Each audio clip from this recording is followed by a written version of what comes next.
Bit of an overcast day. It's going to be very warm. Good day for baseball, and Jim Kelch, a pitching matchup of two young right-handers trying to make their way here at the highest level of the game that there is. Well, Raisel Iglesias has been easily the most consistent pitcher that the Reds have thrown out there, although he has gone in reverse order in terms of his outings. 6 innings, 5 2/3, and 5, so he needs to be going the other direction. But yeah, he's been pretty consistent. And on the other side of things, Chad Bettis, this Rockies club is being led by 27-year-old Bettis, 27-year-old Tyler Chatwood, neither of whom are a major part of their rotation 1 year ago. And in terms of Bettis, he has had 2 very good outings as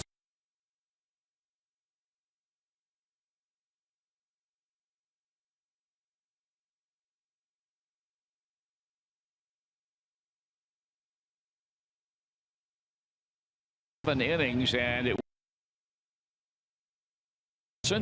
the Reds were true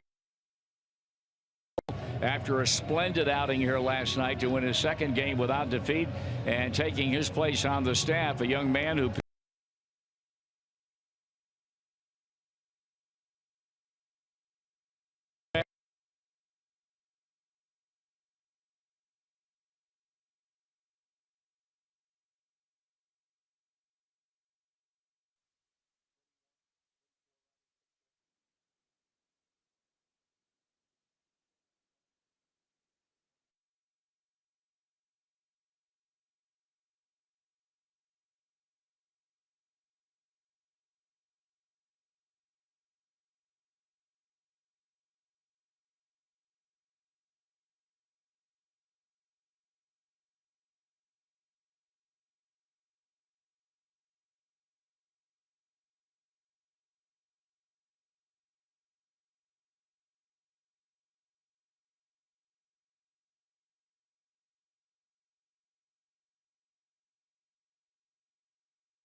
since he has been brought up today to spot in the bullpen with Robert Stevenson going down to Louisville. The Reds have designated for assignment Kivas Sampson.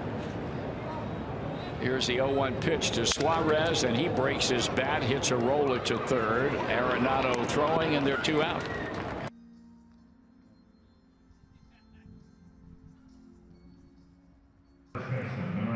Joey Votto, the 2-out batter. At United Dairy Farmers, you can turn small purchases into big gas savings. Sign up for a U-Drive loyalty card and never pay full price on gasoline again.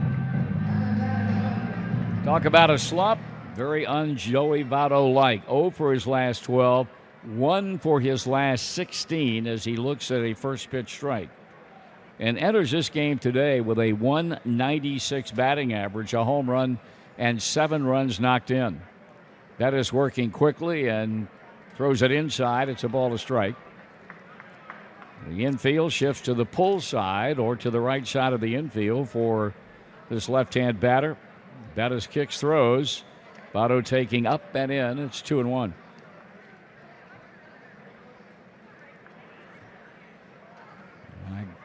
Iglesias retired the Rockies in order in the top of the inning, and that's what Bettis is attempting to do in the bottom half, and now missing the outside corner and is behind in the count to Votto. 3-1 with Brandon Phillips on deck.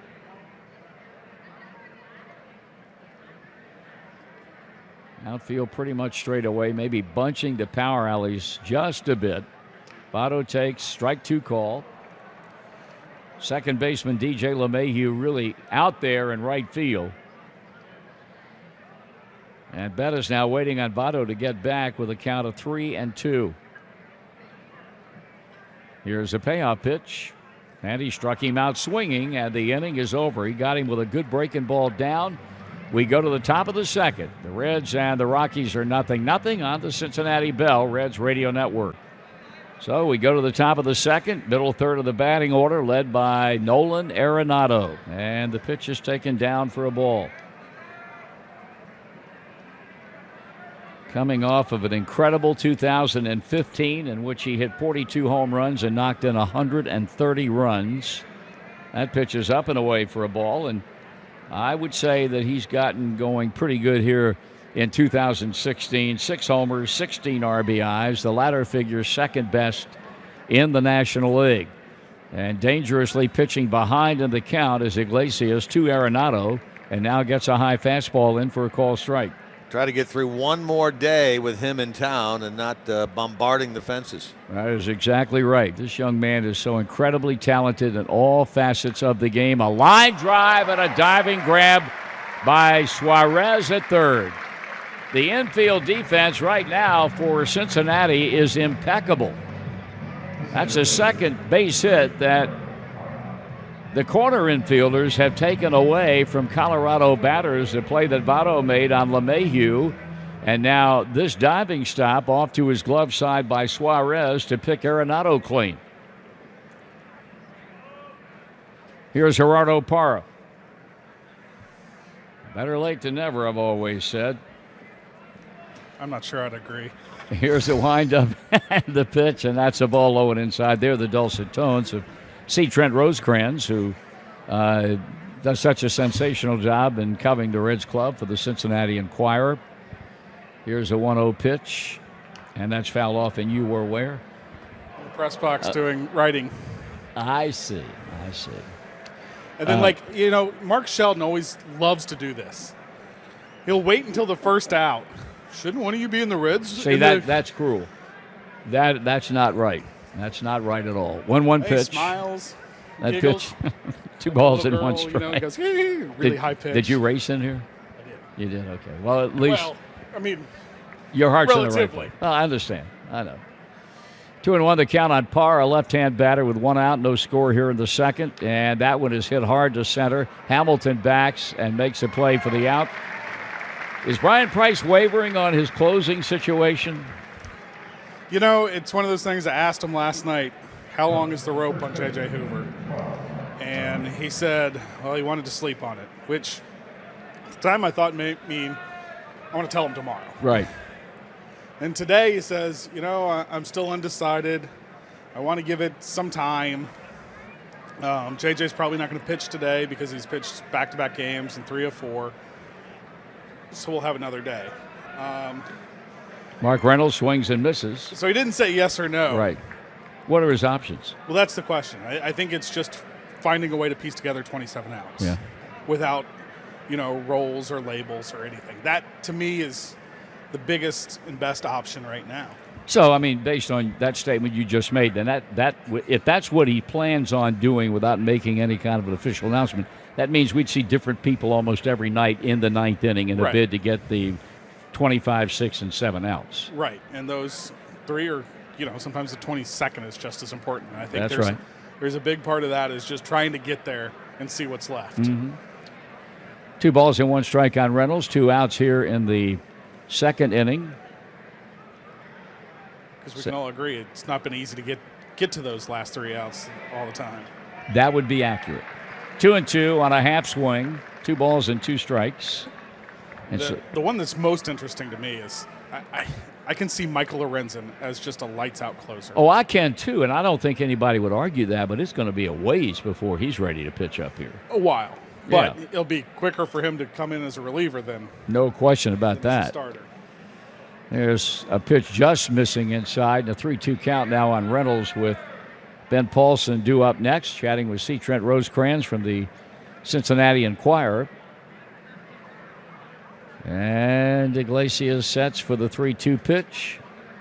Tries to put him away, and he does. Strike 3 call, and that's the inning. It was oh so sweet. That's absence makes the heart grow fonder. But it was very informative. No, it was neither. Yes, it was. Oh, good. I'm glad you thought so. See you again in a few days. Sure. Thank you. Trent Rosecrans from the Enquirer. 3 men up, 3 men down. Middle of inning 2, no score.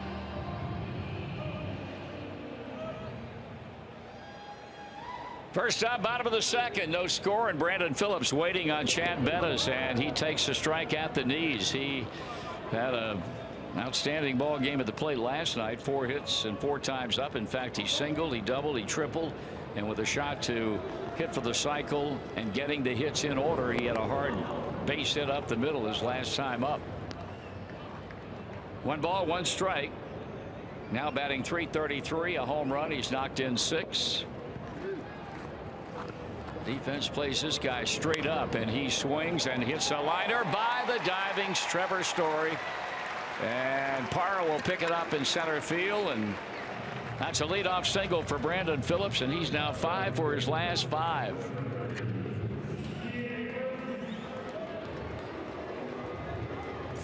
Here's Jay Bruce as we take a look at our Cincinnati Bell trivia question of the game. I'd really like to get one right. I would like to see you get one right.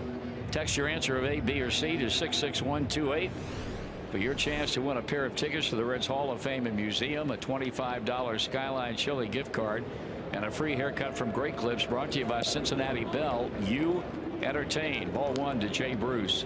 Of the 6 league MVP seasons enjoyed by Reds players in the 1970s, Jim Kelch, you following me now? No, read that again. Oh, of boy. the 6th league.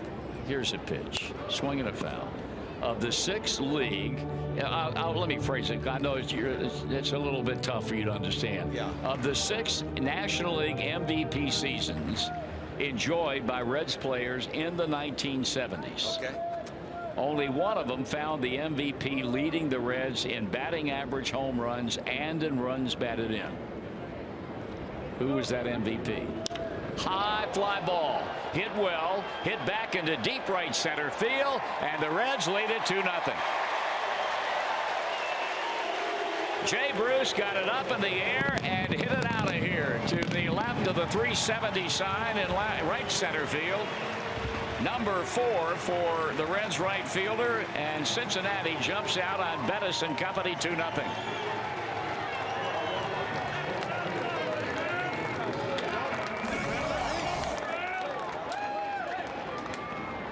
So 4 home runs now for Jay Bruce, along with 15 runs batted in. And now Adam Duvall will stand in. Only one of them found the MVP, leading the Reds in batting average, home runs, and RBIs. You understand me? Yes. Who was it? A, Johnny Bench, B, George Foster, or C, number 8, Joe Morgan. 1 strike on Duvall, and a ball away, 1-1. Boy, I'm going to say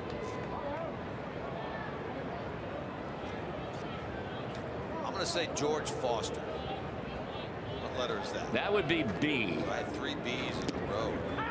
Call strike on the inside, a breaking ball to get ahead of Duvall.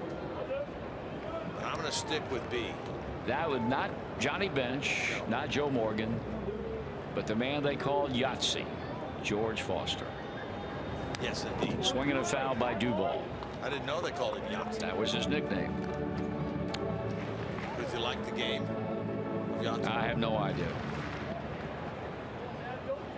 258 batter is Duvall with a run batted in, still looking for that first home run. He had 5 in a limited number of at-bats in September last year for this club. Of course, led the Coast League in home runs last year. And then came the trade that sent him from the Giants to the Reds. Count evens on him at 2-2. 2 runs in, nobody out. Single by Phillips, long ball by Bruce. The line to pitch. And he reaches and fouls it out of play. Bruce now just 2 home runs away from equaling Adam Dunn for the most home runs ever hit here at GABP. How about that?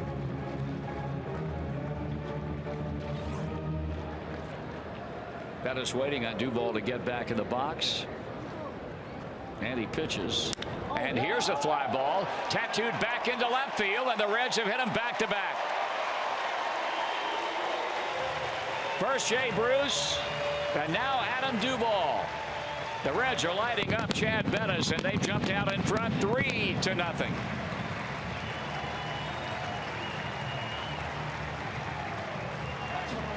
Bettis had given up 2 home runs in his first 3 starts, covering 18 1/3. And welcome to Great American Ballpark. 2 home runs here in the second. So back to back they come, and come rather quickly. And now here's Tucker Barnhart. First set of back-to-back home runs the Reds have hit here in 2016. First pitch hitting a fly ball to fairly deep left, but plenty of room for Ben Paulson to haul it in for the out.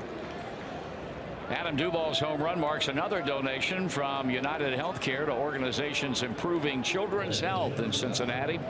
United Healthcare, the official health and wellness company of the Reds.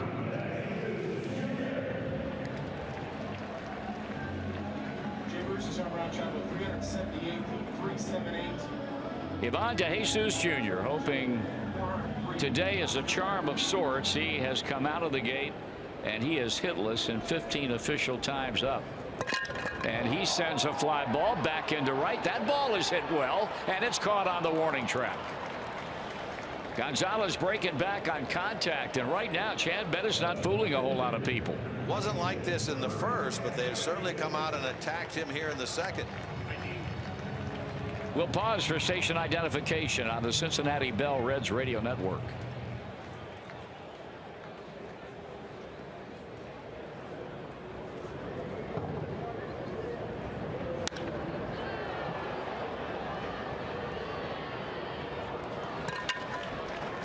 Reds going after a lot of early pitches. Raisel Iglesias hacking and sends a fly ball out toward right, where Gonzalez gathers it in, and a rough second comes to an end for Chad Bettis.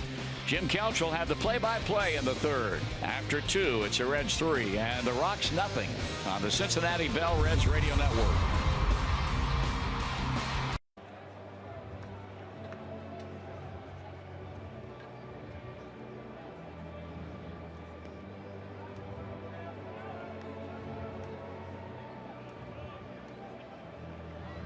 As the wrap-up of this series continues, the Reds and the Rockies 3-0 in favor of Cincinnati. 2-run homer by Bruce. Solo shot, his first home run of the year by Adam Duvall. And now back to work goes Raisel Iglesias, who has faced and retired all 6 that have come up there against him thus far. You got the left fielder, the 7-hitter Ben Paulson to lead it off. Then the catcher Dustin Garneau. Then the pitcher Chad Bettis. First time out for Iglesias against Colorado in his career. Rookie last year, 18 games, 16 starts, but not one appearance against his Colorado ball club. So They see him for the first time. In fact, the only Rocky that has played against him before is Mark Reynolds, as a member of the Cardinals last year. Here's Paulson, left-handed batter. He takes ball one inside. Iglesias playward. Paulson takes another one off the plate, in on him. Ball two. It's 2-0. Comes into the game at 3:33 with a homer, 7 runs batted in. That home run came here in game 1 of the series in the 8th inning on Monday night. There's a foul ball back, and it's 2-1. And a pair of hits last night, including a second inning run producing base hit.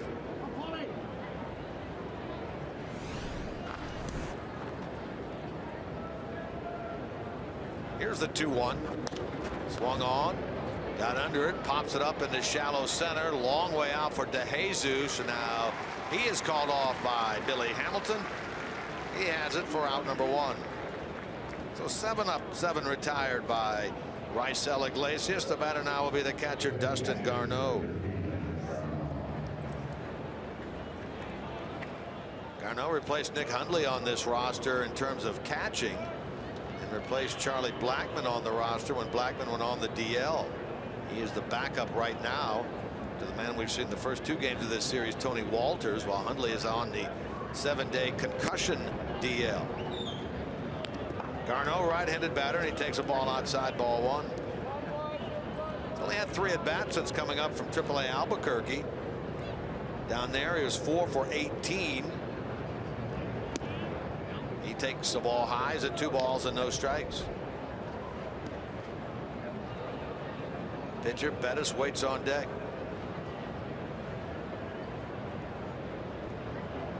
Iglesias rocks, delivers. Garneau swings and misses. And he's at 2 balls and 1 strike.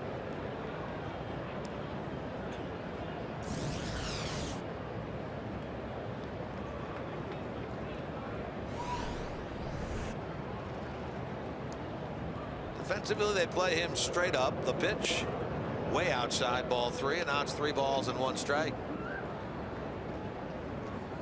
Garneau, a product of Cal State Fullerton, in his big league debut last year. 22 games for the Rockies. The pitch, curve, swing, and a miss, and it's 3-2.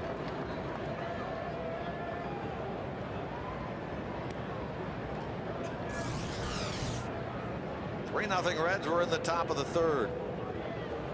Reds win this game. They will be 3-0 in series here at Great American so far this year. Strike 3 called. High fastball to Garneau. Iglesias gets the call. Strikeout number 2 for the Reds right-hander. Just try to go through now the batting order from top to bottom without working from the stretch as he faces the pitcher, Chad Bettis. So if the Reds win, they will have won all 3 series here at home. If the Rockies win, they would have won all 3 road series that they have played so far this year. Bettis takes a ball inside. They started the season winning 2 out of 3 on the road at Arizona. Won 2 out of 3 at Chicago on the front end of this road trip. Split the first 2 here. There's a strike. 1 ball, 1 strike. Bettis on the year a hit, 1 for 6.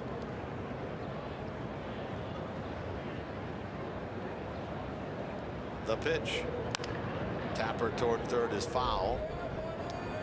1-2. Certainly encouraging what the Reds are seeing out of Iglesias here today. He's been 90+ pitches in each of his first 3 starts.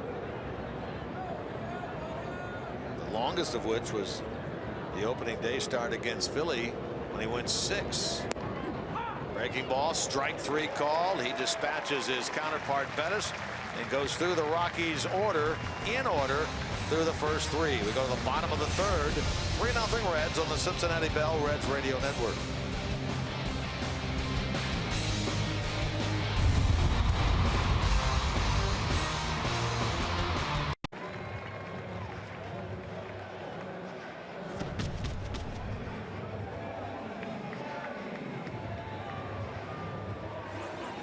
Billy Hamilton to lead things off for the Redlegs here in the bottom of the third. Strength of the 2 home runs by Bruce and Duvall. Cincinnati in front in this game 3-0. Hamilton to be followed by Suarez and Votto. They get ready for the offerings of the right-hander Chad Bettis. First one, a big breaking ball, dips low for ball 1. Billy led off the Reds first, grounded out to the shortstop. Nice play by Trevor Story, moving to his right. Here's a ball high, 2-0.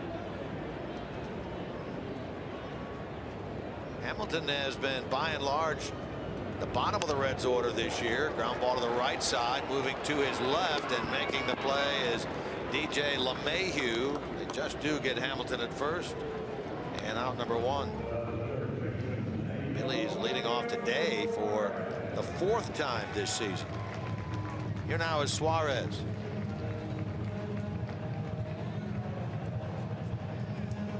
In case you missed the move earlier, the Reds once again optioned Robert Stevenson back down to AAA Louisville after the game last night.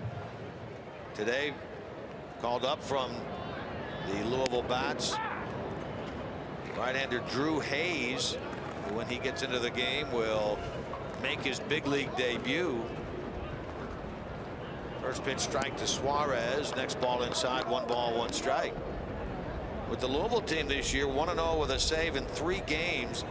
ERA 6.23. All those runs, he gave up 3 so far in 3 games down there. Came in 1 outing. His last time out was a 2-inning scoreless, hitless appearance. He has some nice outings in spring training. Very nice. Swing and a miss by Suarez. 2 balls, 2 strikes. He was not a 40-man roster player, but it looked like he and maybe Diane Diaz were going to make the team. Sure did. Neither of them did. Well, there were some big-time 11th-hour decisions about who did and who didn't. Ball 3 inside to Suarez, full count. And I think anybody knows anything about this game knows that this club has tried to figure out a way to improve the effectiveness of one of the worst bullpens in baseball. Foul ball out of play. Let's go into today in terms of their bullpen. 5.79 ERA. These 2 teams came into this series bottom 2 teams in the National League in terms of their relief pitching ERA. The jam shot to the shortstop, backpedaling a step to get it. Story, strong throw across. Suarez is out 6-3, 2 down. The batter will be Joey Votto. And when you come to see the Reds, be sure you've downloaded Ballpark, the official Great American Ballpark app, on your iPhone or Android. Check in at the game to unlock special offers, exclusive content, and seat upgrades. Download Ballpark for free, and don't forget to turn on your phone's Bluetooth. 2 out, nothing shaking for Joey Votto, who is trying to snap a 0 for 13 and 1 for 17 drought. Came into the game at 196. Sitting now at 192.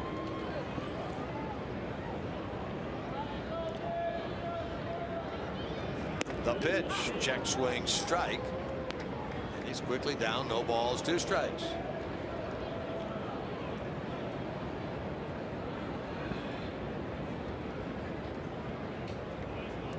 Working quickly, Bettis to Votto, check swing, strike 3. He is out of there. He's fanned twice in this game, and his drought goes to 0 for his last 14. Down in order go the Reds. We head to the 4th. 3-0 Cincinnati on the Cincinnati Bell Reds Radio Network.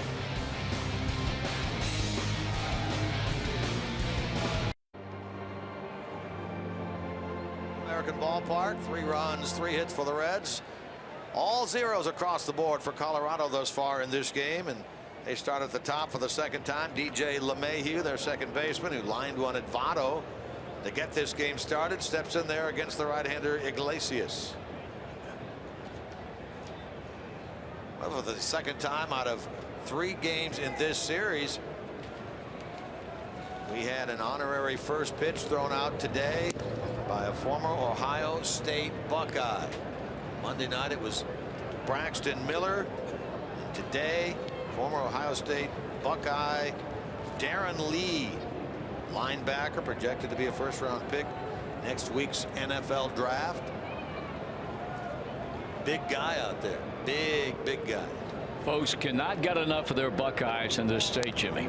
Foul ball back. Yeah. Just like the folks in the Bluegrass cannot get enough of the basketball Wildcats. You know what I mean? I don't, but Doug Flynn does. Yes, he does. Zebo. Monday it was Phillips did the catching for Miller. Today it was Billy Hamilton catching Lee. There's a slight size differential when those two got together afterwards. Just a fraction. Yeah. If you stood them up side by side, you'd have a hard time discerning which one weighed the most. You might be able to get 3 Billy Hamiltons into 1 Darren Lee. Indeed. Hard hit ball to the right of Phillips, diving. He cannot come up with it, and that's a base hit for LeMahieu, and that's the first Colorado base runner of this game. Well, this is the old proverbial second time through the batting order. They've seen him once, and now they start through the second time, and LeMahieu promptly reaches on a base hit. This Colorado team has scored 8 runs in this series on 12 hits. They really have been kept in tow by the Reds pretty well, considering how they came in. One of the top hitting teams in the National League, leading the National League in home runs coming into this series, and they've hit 3.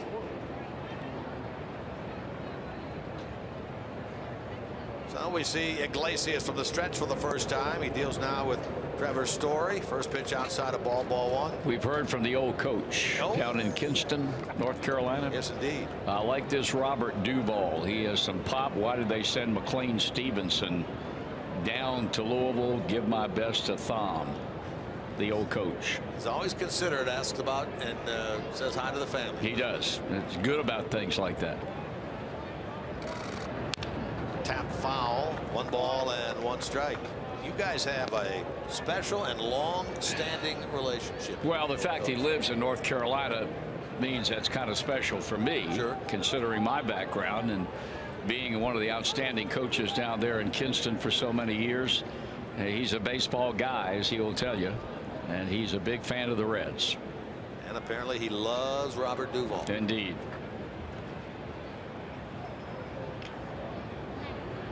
To first, and back in time over there is LeMahieu. He is a big fan, the old coach is, of the Hot Stove League. He is, no question. He sets everything aside on Tuesday night from 6:05 until 7 o'clock in the off season to dial us up on the internet. I do have a question though about the old coach to you. Is it his brother, cousin, or are they not related? Carl, who lives in Columbus. I don't. Is there any relation there? I don't think so. I don't think so. It could be. I don't know about that. Okay. It could be a distant relative. But I think Carl could tell us if the family tree would indicate that part of the family originated in North Carolina, which right, would give some substance to the possibility that they are related. I don't know.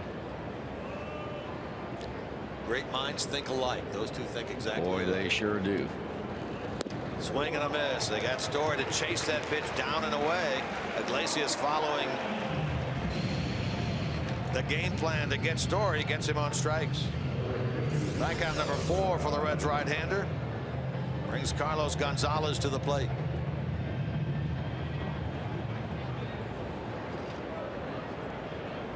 Gonzalez started the year with an 11-game hitting streak. It ended on Sunday in Chicago. Had a hit here on Monday. Hitless last night, 0 for 4. In fact, the top 4 hitters in the Rockies lineup last night went a collective 0 for 16. Short lead at first by LeMahieu. And the pitch is taken for a strike. Strike 1.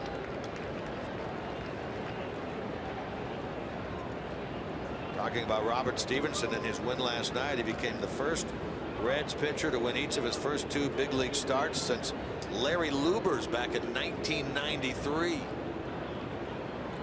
Larry, an old Northern Kentucky boy. Wasn't it his dad? Yes. Who bought the old Crosley Field. Yeah. The pitch.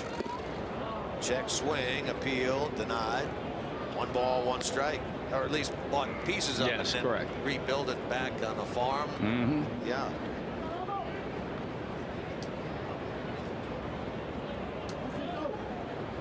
Last guy to win his first 3 big league starts for the Reds.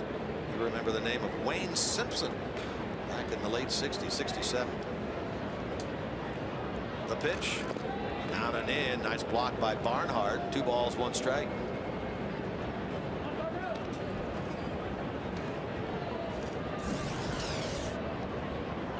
Sunshine coming out now.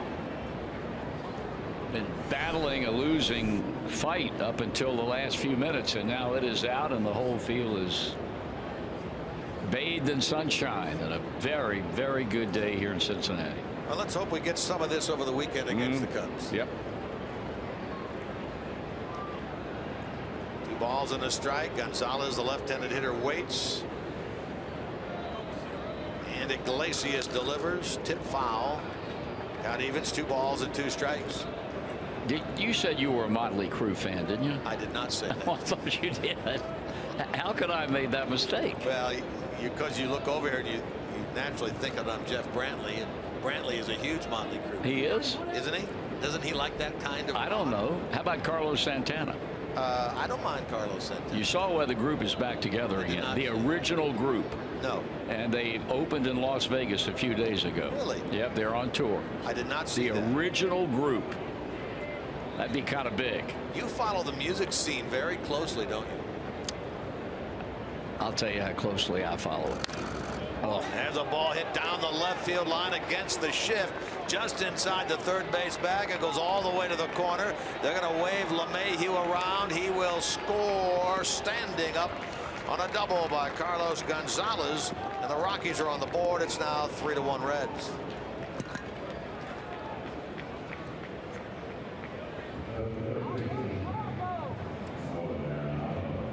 For Gonzalez's 4th double, his 11th run batted in.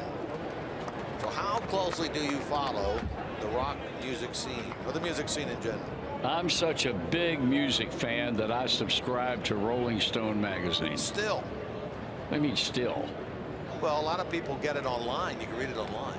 You know, the old people like to turn the page. Yeah. Physically turn the page. And have you subscribed to it for how long? 2 years. Oh, I thought it was a long. Oh, no. You enjoy reading all the stories about what's going on in the musical world? The music business. I'm not a big fan of all the stuff they write. But you like to stay current on the music business? Yes.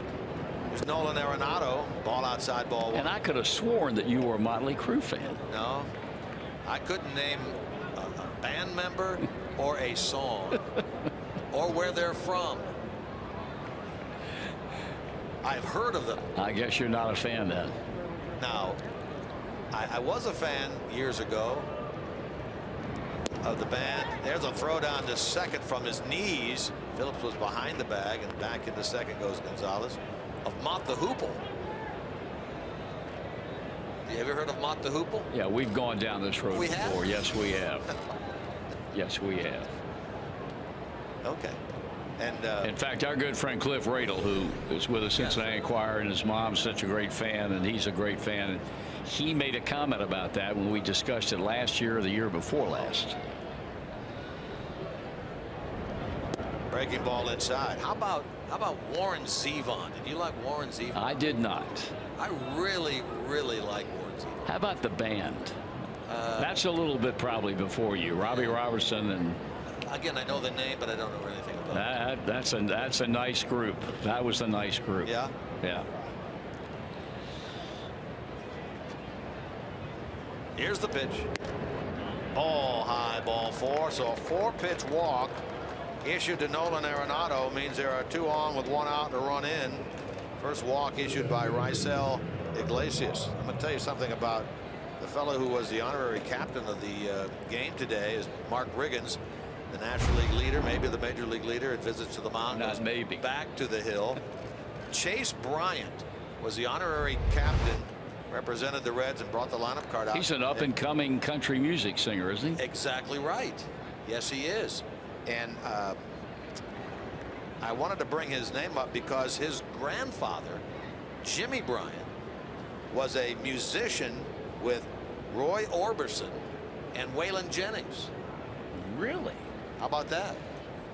That's a pretty good background right there now. If you were a musician with the Big O, yeah, and with Waylon Jennings, that's not bad. You were talking yesterday about 7 groups who influenced rock music more so than others, and I thought Roy Orbison might be one of them. Oh, I didn't. You didn't think so? No. I was stunned that the Rolling Stones weren't there. Yeah.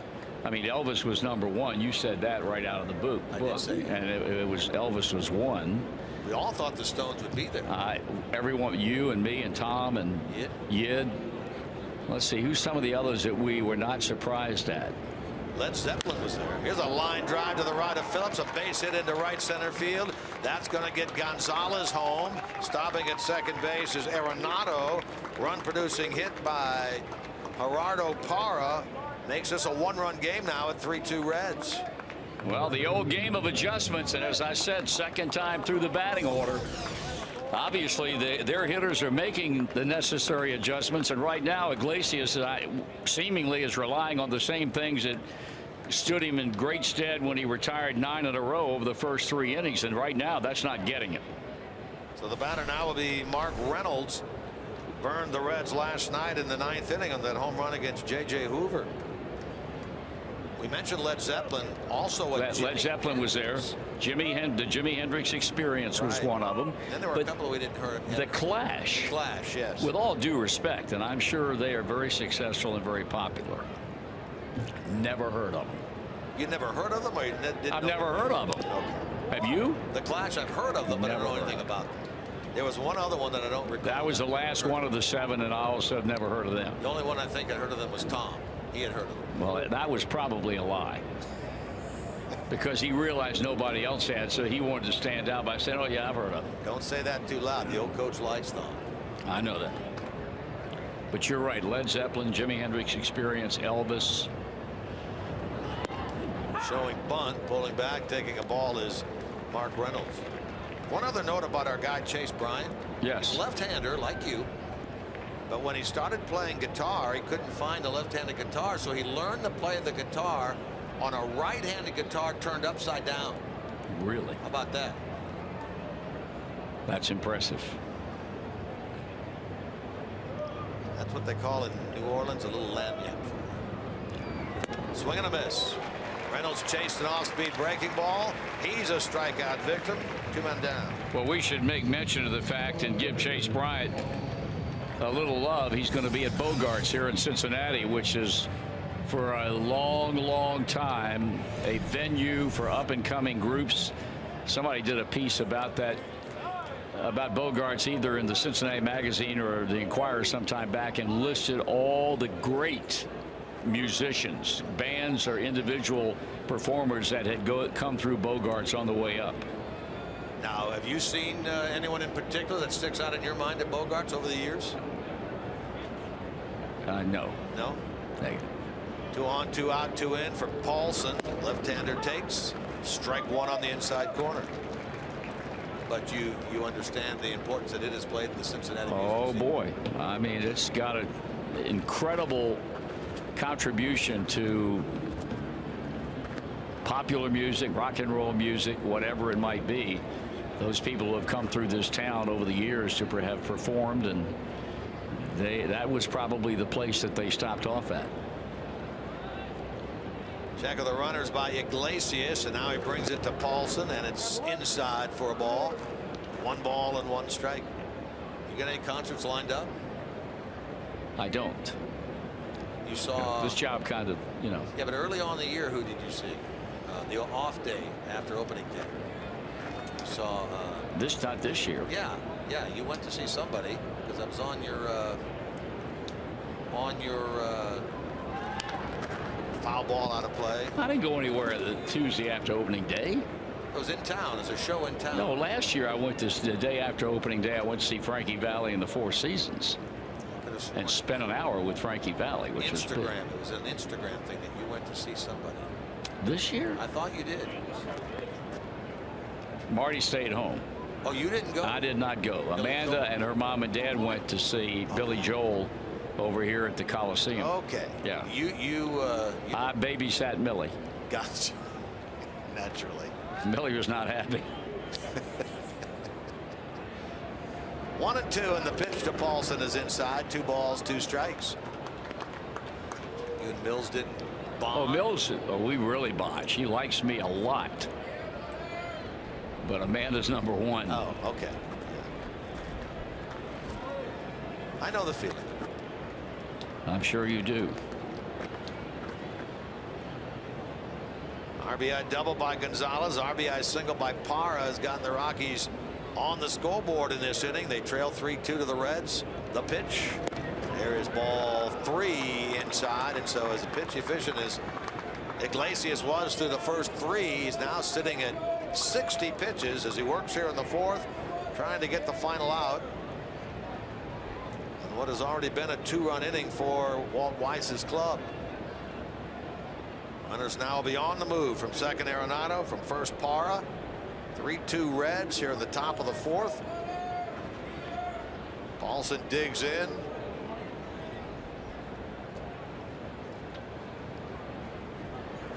Iglesias now gets what he wants. Runners on the move. 3-2 pitch. Swung on. Hit toward left center. Moving that way is Duvall. He hauls it in. Paulson is retired, and the inning is over. The Rockies get a pair. We go to the bottom of the 4th. Reds 3, Rocks 2 on the Cincinnati Bell Reds Radio Network.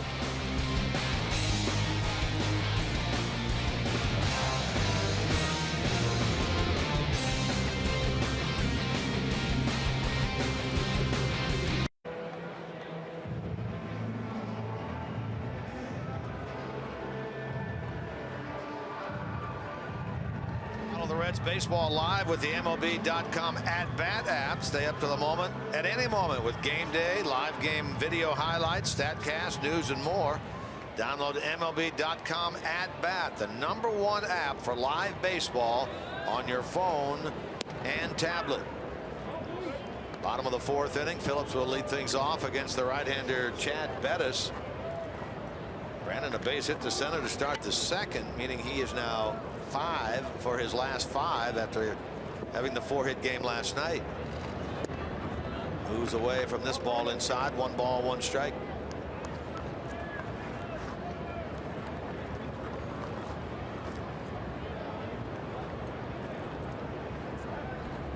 Here's the pitch. Tip foul. And it's 1-2. More clarity came out today regarding the Reds pitchers who are currently on the DL and getting ready to start rehab, most notably Anthony DeSclafani, John Lamb, and Homer Bailey. Bailey is going to pitch tomorrow night for Louisville against Indianapolis. That'll be down at Louisville Slugger Field. Thursday night down there. John Lamb will follow him and pitch on Friday night against the Indianapolis club in Louisville. Bailey will be his first rehab start. For Lamb, it'll be his 2nd. Here's a swing and a miss by Phillips. He strikes out. And for Anthony DeSclafani, he is scheduled to begin a rehab assignment on Saturday for AA Pensacola, down in Pensacola against Jackson. So you have Bailey on Thursday against Indianapolis for Louisville. Lamb on Friday against Indianapolis for Louisville. And DeSclafani Saturday against Jackson for Pensacola.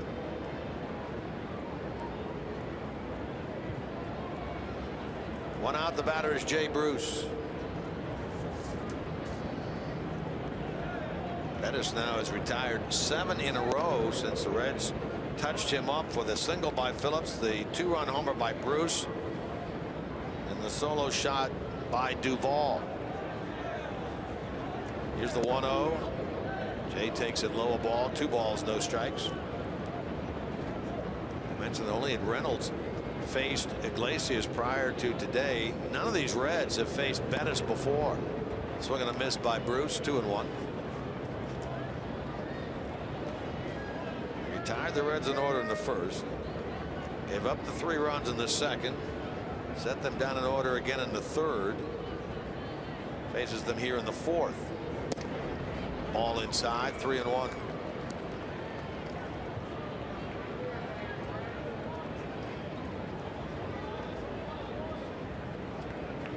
The pitch. Swing, fly ball. Center field, Parra there. 2 out.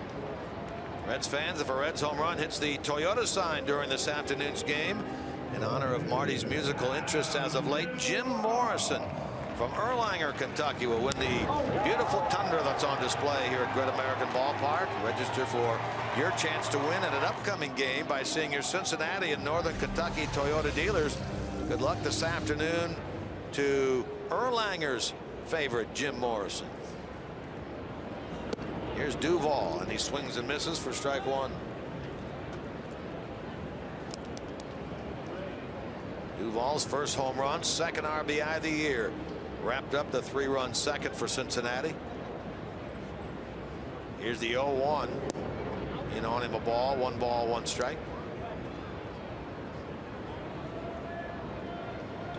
Tucker Barnhart waits on deck.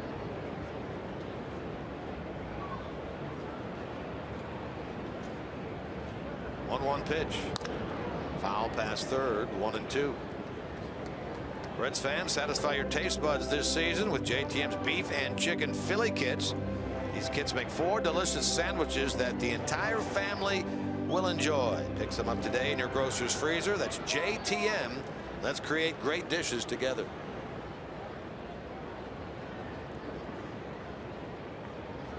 On the way to Duvall, popped up. A shallow right. Out goes LeMahieu. Second baseman makes the catch.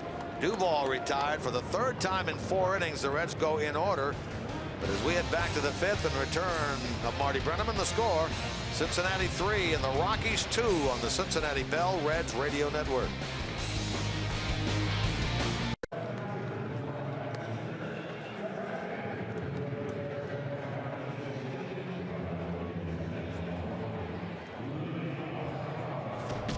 It is a 3-2 ball game. The Reds have the lead as we go to the top of the 5th inning. It'll be 8-9-1. Dustin Garneau and Chad Betts, and then the leadoff batter DJ LeMahieu.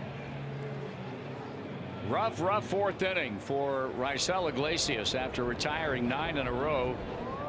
Rockies jumped on him for a couple of runs in the 4th and now trying to rebound as he goes to work against Garneau, who struck out his first time up. He shows butt. And did that pitch hit him, or was it a foul ball? He squared around the butt, and that baby was bearing right in on his belt buckle, and apparently he fouled it off, and he's down a strike.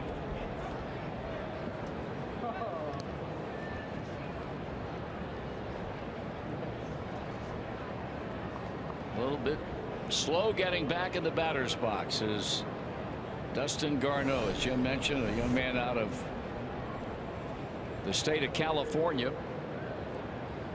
Here's a wind-up and the pitch, and a pitch right in on his hands, and he fouls it off, and the count's no balls and 2 strikes. Cal State Fullerton, one of the great collegiate baseball programs in the country. He also attended San Pedro High School in San Pedro, California. And I bring that up only because the Reds have 3 interns working in the media relations department. The newest of the 3, check swing on a breaking ball. Young man named Juan Dorado, and that's the same high school he went to. He was all pumped up the other day because the Rockies were in town, and you get a chance to see Garneau, who Juan played high school baseball with at San Pedro High School. It's a 1-2 count, and the pitch, and he starts and stops on a pitch up and away, 2-2. So they actually played on the same team, or just at the same high school? No, they played on the same high school team. Yeah.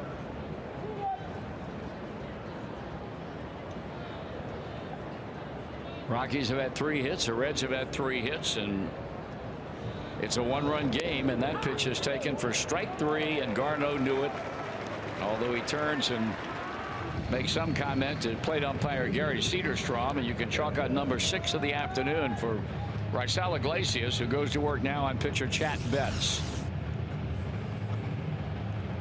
I say Chat because that's what his first name was on the Reds note sheet for the last 3 days. Chat, not Chad. Chat Betts. It's on there today. Here's a pitch. Up high for a ball. Maybe his friends call him Chad. See you, Doc. You know, you really need to buckle down and get into baseball. I know it. Some people get all bent out of shape because we're talking about music. Heaven forbid you talk about something other than the game. There's a swing and a miss, and it's 1 ball and 1 strike. Focus. You know what this means? Yeah. Yes. 1-1 to count. And it's high, ball 2, 2-1.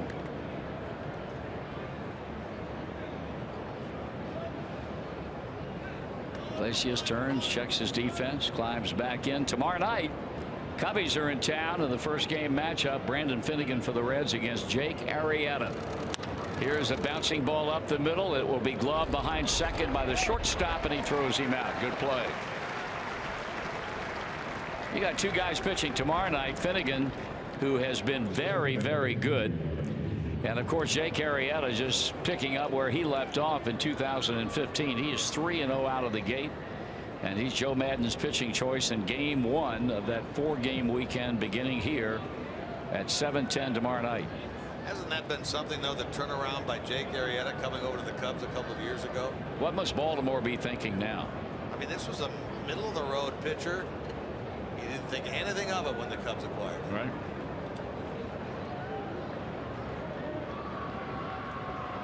So after a rough 4th inning, he's trying to get him out in order and facing the guy who got him all started, the Rockies, in the last inning, LeMahieu, with a base hit. And the first pitch is a strike.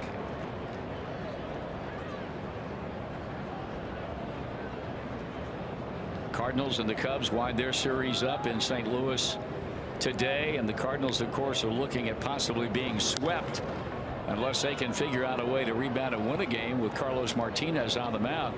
They said, I listened to the last couple of innings last night, and Jason Hayward has been booed unmercifully in that series by Cardinal fans, and it must have been an insult to injury when he made a perfect throw to cut down a runner at the plate in that game last night. Vitally important because the Cubs ended up winning that game 2-1.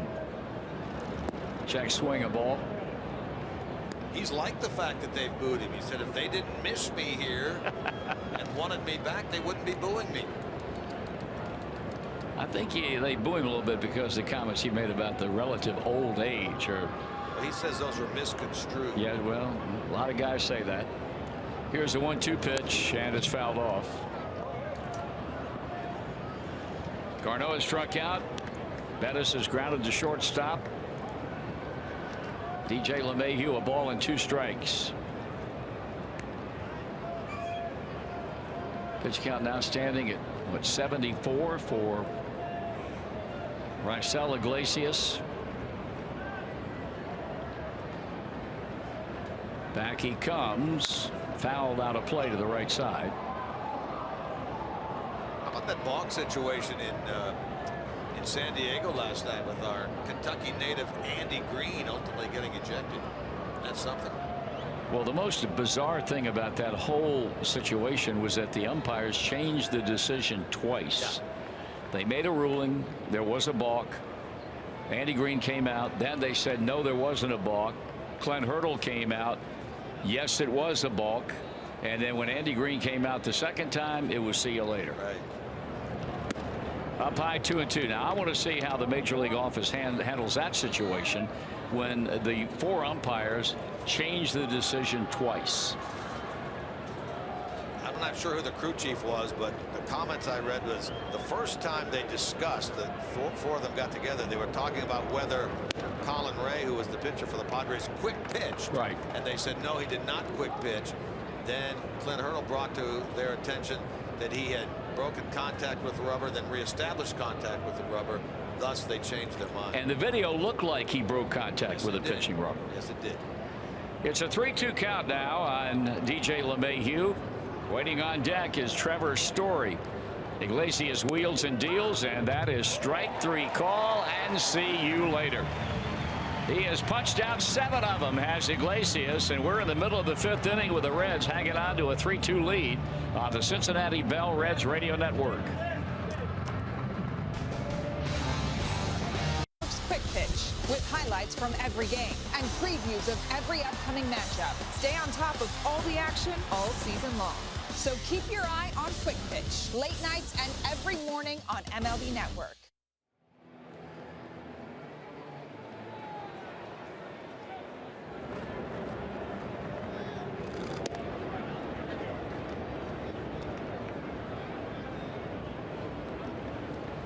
Reds turn to bat here in the bottom of the fifth with a 3-2 lead. Tucker Barnhart, the switch hitting catcher, first up. Hard hit ground ball between the bag and the coaching box at first. A foul ball. 3 batters in a row in the second against Chad Bettis. Phillips single. Bruce hit a 2-run home run. Adam Duvall hit a solo home run.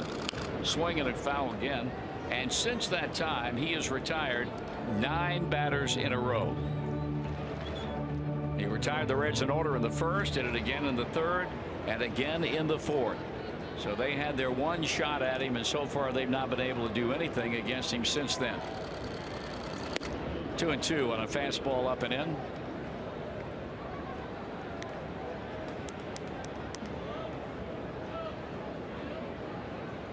Ivan DeJesus will bat next, and the pitching spot comes up, and that's a strikeout swing, and he got him with a pitch up. And that's a 4th punch out today for Bettis. Fans, don't settle for basic energy service offered by your local utility. You deserve better. With Dynegy Energy Services, all Reds fans score an electric rate that is predictable and that is stable. Visit DynegyOhio.com//Reds to learn more.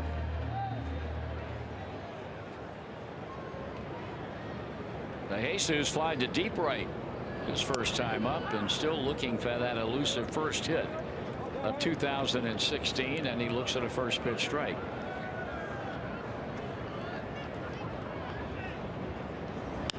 Ground ball foul at third. Chad Bettis is locked in right now. Has not walked a batter, has struck out 4.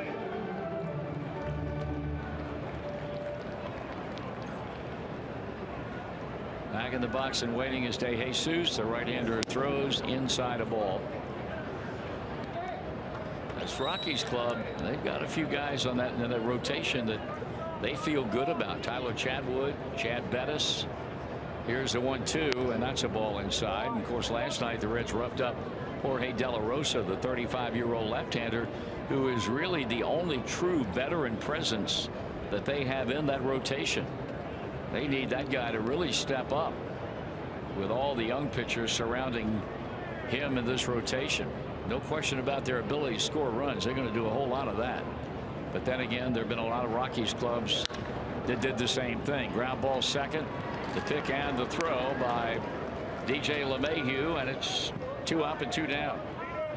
We've got this guy Bettis, who spent the early part of last year in AAA before getting the call up, and then you have Tyler Chatwood, who's been their other outstanding young pitcher so far this year, who missed all of last year after undergoing Tommy John surgery in July of 14. And of course, Jordan Lyles, who had had a rough time coming into this series and pitched brilliantly in the opener Monday night. Ground ball to third, drawn in Arenado from the grass. He straightens up and throws out Iglesias. We are through 5 full innings of play. We're really happy that you're with us on this Wednesday afternoon. 3-2 Reds on the Cincinnati Bell Reds Radio Network.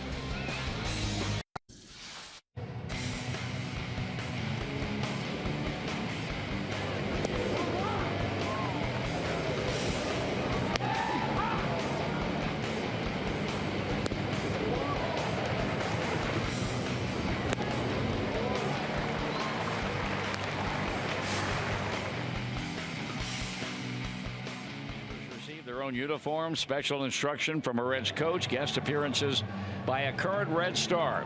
Visit Reds.com/camps for more information. With Jim Couch, Marty Brenneman back at Great American Ballpark as we take this one on into round number 6. It's a 3-2 game, and the Reds lead by a run with Iglesias coming off of a 1-2-3 inning, coming off of a rough 4th. And now his work cut out for him, getting Story, Gonzalez, and Arenado in the 6th inning. Trevor Story, and the pitch, a breaking ball for a strike, has bounced to short and has struck out.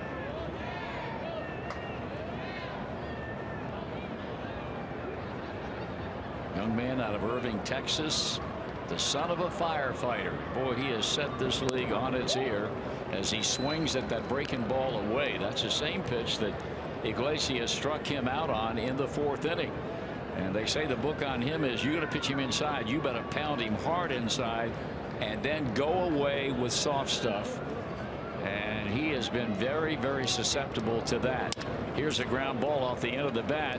The shortstop picks it and throws it, and Votto went up and came down on a high throw. A split second before Story got there, and there's one down. Question then about the Rockies, Marty, becomes what do they do when Jose Reyes, if Jose Reyes returns, because they still owe him a lot of money through next year. I would be very surprised if they decide to sit Trevor Story down. Now, what they're going to do with that contract and that player, only time will tell, and certainly it's not something that is of an immediate concern, but it's certainly something they're going to have to deal with when the time comes.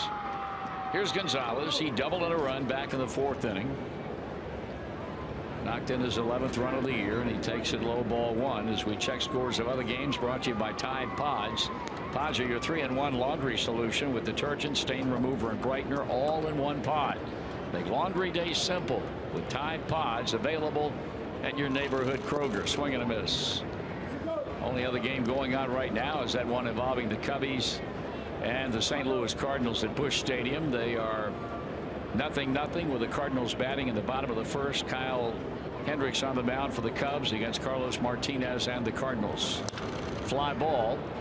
Here comes Hamilton in center. He turns on the Jets, and he made the no, he did not. And the throw to second will not be in time. It looked like Billy Hamilton misjudged that ball, because he was really not coming, or it did not seem to be that he was coming as hard as he normally would have been coming in on a ball. And by the time he realized that it was going to take a better effort, he tried to turn on both afterburners and simply did not get there. And that's going to be a double for Gonzalez, and that's a tie-in run with 1 out. He just made the announcement that is career hit number 1,000 for Carlos Gonzalez. Here's Nolan Arenado in the 4th inning after LeMahieu singled, and 1 out later Gonzalez doubled in their first run. Iglesias pitched him very, very carefully. In fact, he ended up walking him, and that represents the only base on balls that Iglesias is allowed today. Now, same situation. Gonzalez at second. 1 out in the inning. Iglesias going to work, and he throws him a breaking ball away, ball 1.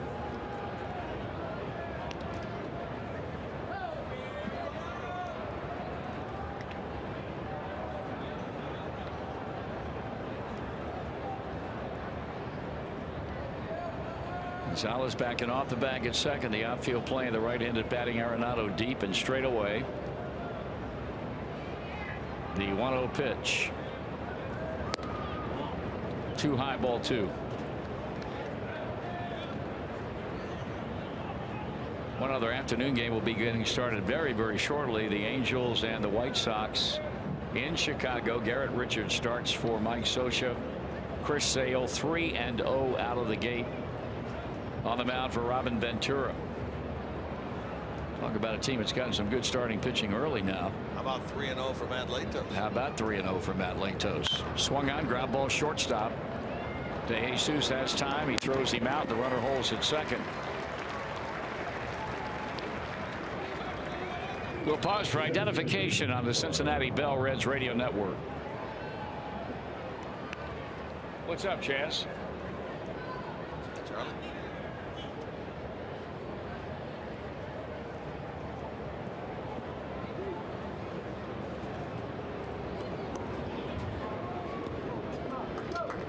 A big second out of the inning. He dropped down a bit on Arenado and got him to ground to shortstop, and now goes to work on Parra, who had a hit to right and knocked in the second run of that 2-run 4th inning.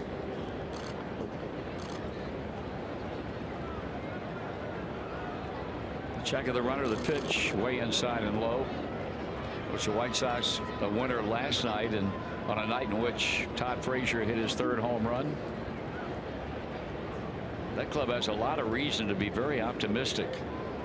The great pitching they've gotten early from Latos and Sale, and the fact that a guy like Frazier, learning a brand new league, getting off to a not surprising slow start because of that swing and a miss.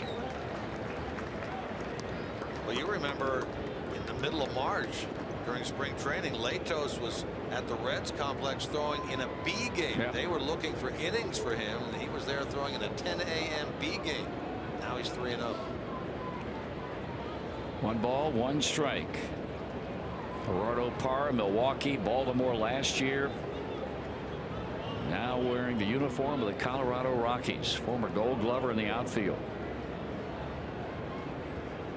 The pitch. Nope. Long hold, and Iglesias bluffs a throw back towards second.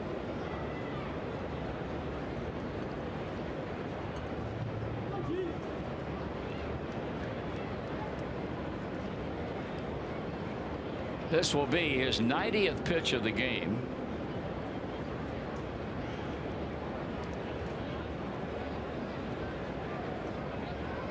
Now they come down to the belt and onto the plate, and a foul, and that's out of play off the left side and well back into the upper deck of the field level seats. 1 ball and 2 strikes.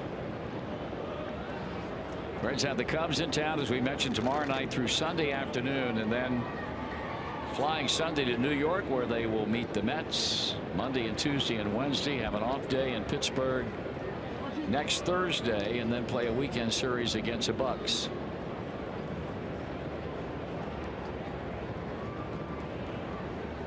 Already in this still incredibly young year, they've seen the Cardinals, they've seen the Cubs in their division,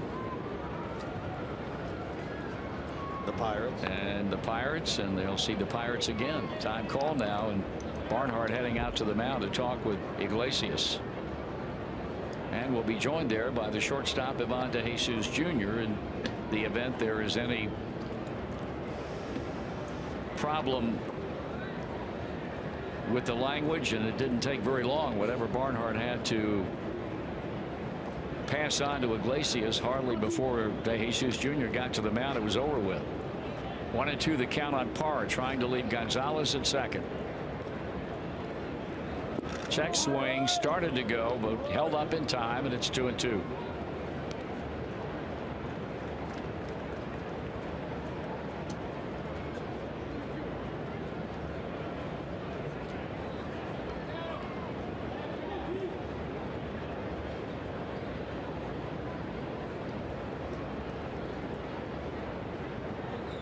Barnhart running through the signs. And now the break-even pitch. High, ball 3. Right now, nothing going on at all in the Reds bullpen. That has been an area where it's been a complete day of rest up to this point, but you can bet that will be changing in another inning or so. Hopefully not this inning. If you're a Reds fan, you'd like to see Iglesias get out of this inning with the tying run in scoring position. If he loses Parra, he's got to deal with Mark Reynolds, who he has already struck out twice today. And that should end the inning. A fly ball headed toward Duvall and left. He makes the catch. Side retired. 5.5 in the books. 3-2 Reds on the Cincinnati Bell Reds Radio Network.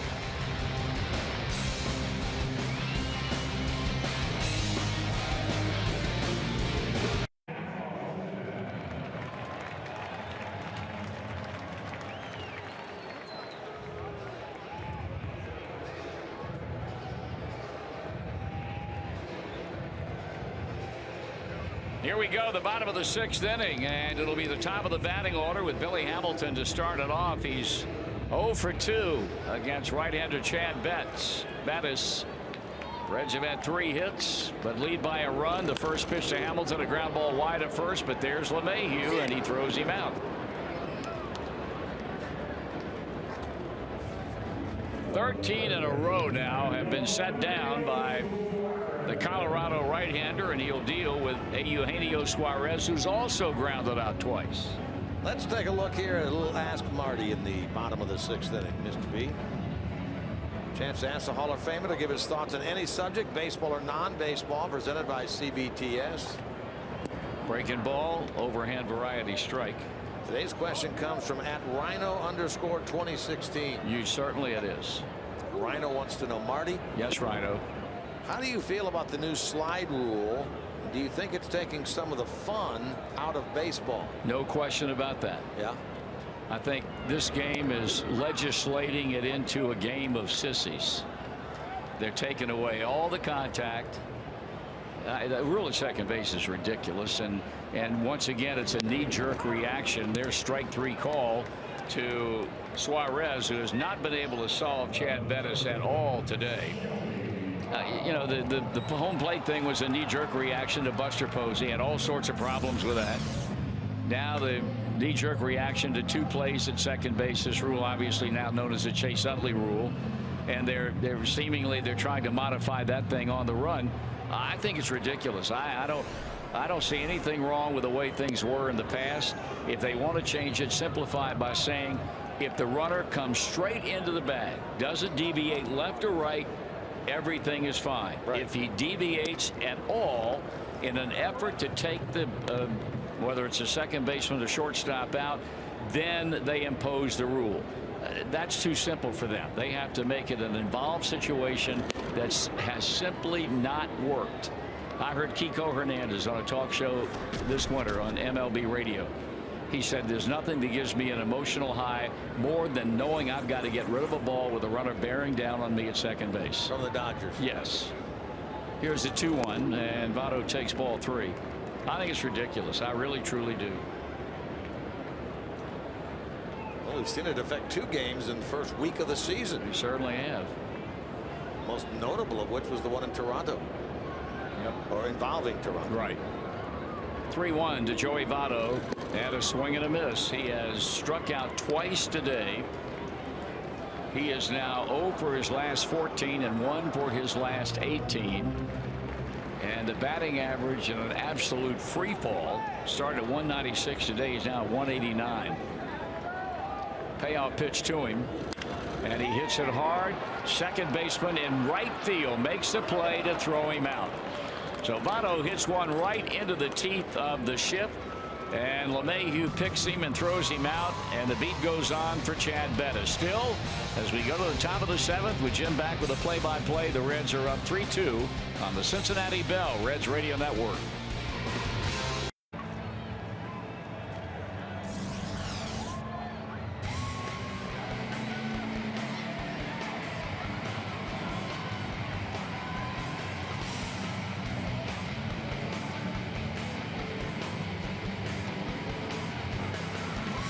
For the Reds, 2-4-0 for Colorado. The Reds hope that that 3 spot they put up in the bottom of the 2nd inning will hold up here this afternoon, because they have not had a base runner since the Duvall home run that made it at the time 3-0 Reds. Mark Reynolds to lead things off in the 7th against Raisel Iglesias. First pitch of the inning is low, ball 1. Reynolds has struck out twice, once looking, once swinging. Right-handed hitter, power hitter, open stance. He takes a nice breaking ball for strike 1. He's at 1 ball and 1 strike.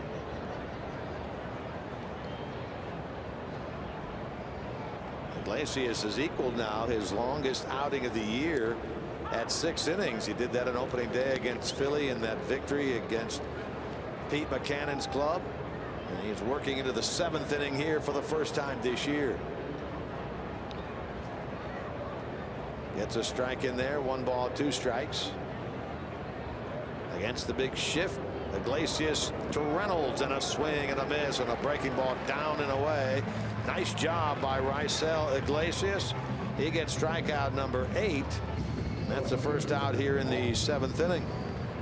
That's a new season high for Iglesias, who fanned 7 on opening day. We'll deal now with Ben Paulson. So here are the Reds, who had not had a pitcher go 7 innings in a game through the first 14 games of the season. Were able to accomplish that feat last night with Robert Stevenson going 7. Now here's Iglesias on the mound, trying to make it back-to-back 7-inning game. Bite your tongue now. I'm just saying. You got to be real careful. This guy hitting right now, he can swing the bat. Paulson 0 for 2 today, 3 for 9 in the series. Crushed one on a line to left his last time it was caught. Bounces one to the right side here. Votto to his right gets it. Flips on to Iglesias, the pitcher covering. 3-1 on the put out, 2 down. So yesterday we have the Reds and the Marlins going into the game as the only 2 teams that had not gone 7 from a starter. Stevenson does it. In the Miami game, Adam Conley goes 6 innings of no-run baseball, gives up a 7 spot in the 7th, ends up going 6 2/3, gives up 4 of his runs, and leaves the game after 6 2/3. And so Miami comes a third of an inning shy of also getting off the schneid in that regard. So they're now the only team in the big leagues without a start of 7 innings or more. 2 out here, nobody on. The batter is Dustin Garneau, who has struck out twice. First pitch, a ball. Right-hander Justin Miller now throwing in the Rockies bullpen. Foul ball by Garneau, a ball, a strike. Ryan Rayburn is on deck. Should the pitcher spot come up, he would bat for Bettis.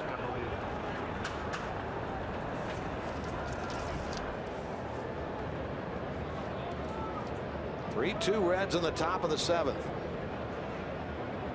Stretching and delivering. Ball low. Hey, we want to pass along a happy birthday wish today to the voice of the Louisville Bats, our good friend Matt Andrews. Indeed. Very talented young man. They're playing an afternoon today, also an afternoon game down in Louisville.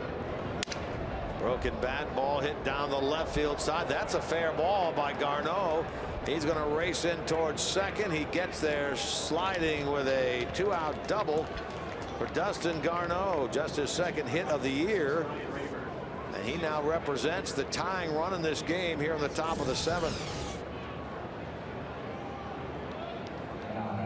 Garneau 2 hits this year, both of them doubles.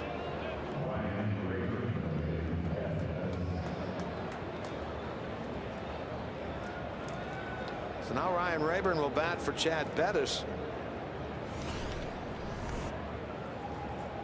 Rayburn appeared on Monday night as a pinch hitter in the 8th inning and struck out.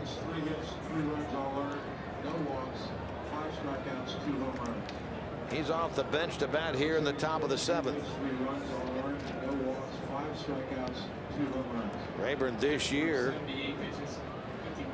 5 hits and 16 at bats, a .313 average with 2 home runs, 3 batted in, including one of those home runs, a pinch hit shot.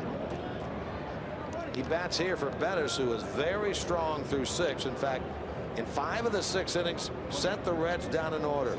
The only 3 that reached: Phillips single, Bruce home run, Duvall home run.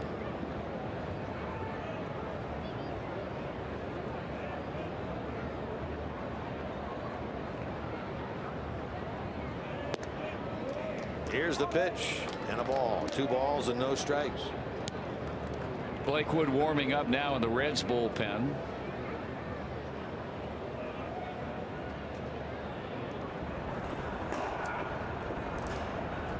This game has gone through the first 6 as we had expected. A very nice pitching matchup between Bettis and Iglesias. Right-handed hitting Rayburn waits the pitch. There's a strike called inside corner, 2-1.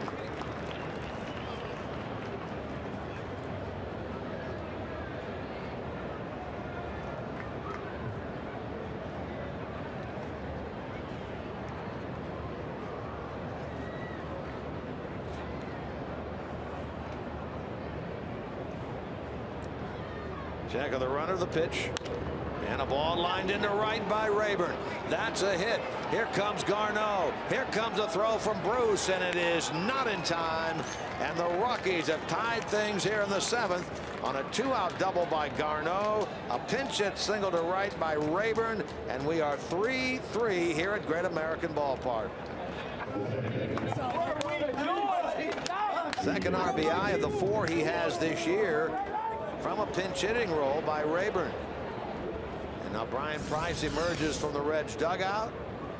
Raisel Iglesias at a season high 107 pitches has thrown his last, as the Reds will make a pitching change here in the top of the 7th inning. He was an out away from a 7-inning outing. Can't quite get the job done. So a pitching change out of the game. Iglesias into the game, right-hander Blake Wood. And we'll be back with more in a moment.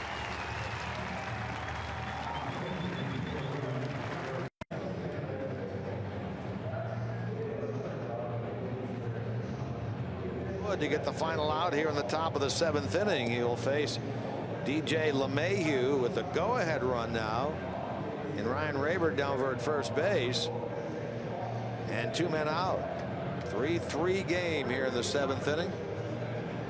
Iglesias 6 2/3, 6 hits, a walk, 8 strikeouts, and he gives way to Wood, who is appearing for the 8th time. A 1-0 record, a 1.35 ERA. Wood comes in for the first time in this series. He worked Saturday and Sunday. The series over in St. Louis. Now Barnhart out from behind the plate. They're going to appeal to third. And they call the runner out. They appealed third, saying Garneau missed the bag. The Reds appeal over there, and the third base umpire, Adrian Johnson, says, yes, indeed, he did. They call him out, and now Walt Weiss, the manager of the Rockies, will come out of the dugout. Stu Cole, their third base coach, is down there as well. The home plate umpire, Gary Cedarstrom, who is the crew chief, told the Reds as they ran off the field to hang on, because this could very well be a situation that the Rockies may challenge. Now Walt Weiss is talking to Gary Cedarstrom.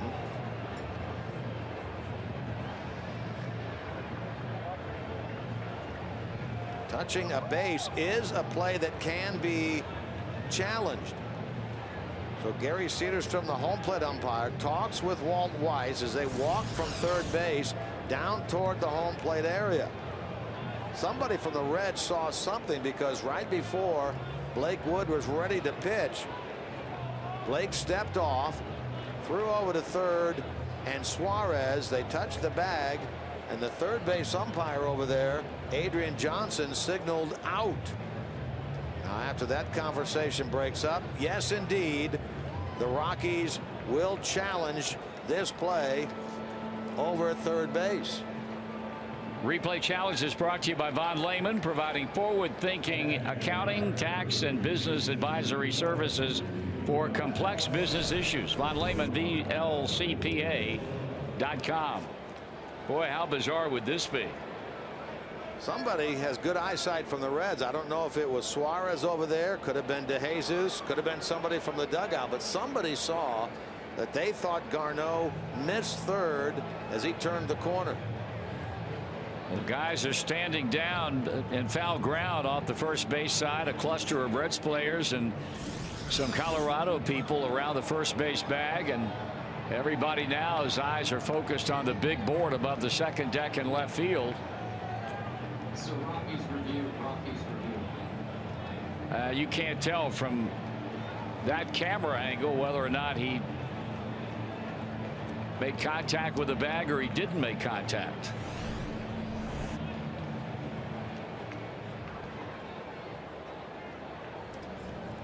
Interesting that they announce it as a Rockies review, but in looking at the instant replay procedure sheet, it says touching a base is a manager's challenge. Be that as it may, the man who made the call over third, Adrian Johnson, and the crew chief, Gary Cedarstrom, are talking with the folks in New York about this. Well, you would certainly hope that they have better access to camera angles. The only problem is this is one of those rare days where neither the Reds nor the Rockies are televising this game. The cameras that they are utilizing are the cameras in the ballpark, so you really don't have as many camera angles on any play that you would if one or both teams were televising to their home audiences. And remember, in order to overturn this, they have to have clear and convincing evidence to overturn the call. Well, now they show you the camera angle from the high third base camera, and that's inconclusive. You cannot tell whether or not, as Garneau reaches and then goes around third base, whether his right foot caught the inside of the third base bag or not. You can see in the replay that we're looking at that Adrian Johnson is standing right there looking at third. Yeah. Well, Blake Woods had decided to start throwing down again to battery mate Tucker Barnhart. They were side by side like everybody else was, looking at the replays on the big board here. And this has become a rather extended, protracted here, and they're about to come out of it now, and he is out. How about that? Again, they would need clear and convincing evidence to overturn it. Not surprisingly, they don't get it. Out at third. So the Reds are still leading this game now at 3-2. Stretch time at Great American Ballpark. 3-2 Reds on the Cincinnati Bell Reds Radio Network. See that, Rob?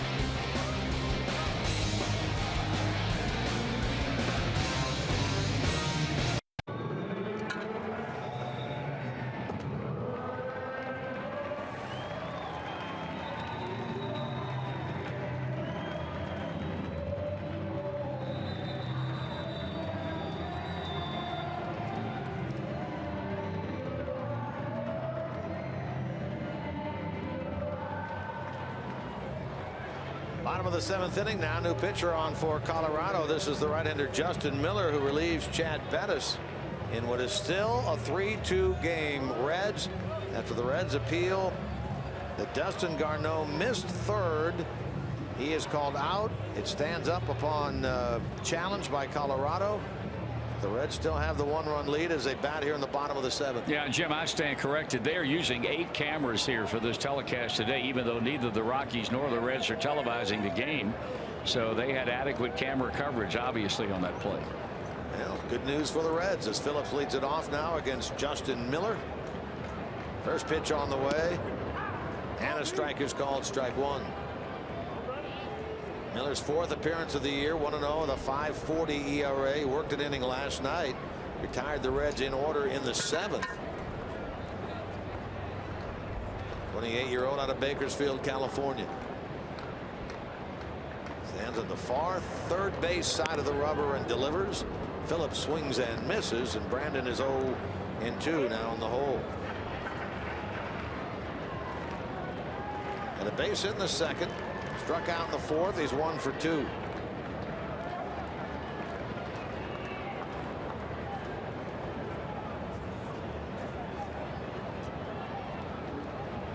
Miller delivers. Phillips fouls it. The DraftKings pick of the day is Brandon Phillips. Brandon is on fire at the plate after going 4 for 4 last night with a double and a triple. Go to DraftKings.com now and use promo code REDS to play free. That's REDS at DraftKings.com. Play free today. No balls and 2 strikes. Justin Miller pitches. Phillips swings, hits it hard to third. Handled by Arenado. Throw across in time. Phillips is out. First out, bottom of the 7th. So Raisel Iglesias ends up going 6 2/3. Gives up 2 runs, 6 hits. 1 walk, 8 strikeouts. Blake Wood, we believe, is credited with the out on the appeal since he had been announced into the game. And in fact, he was the pitcher that stepped off and threw over to third base.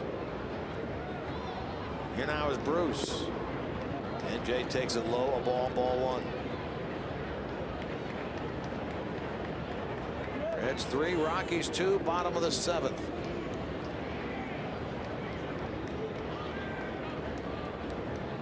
Rockies go home after this game. Reds stay put here and welcome in the Cubs over the weekend.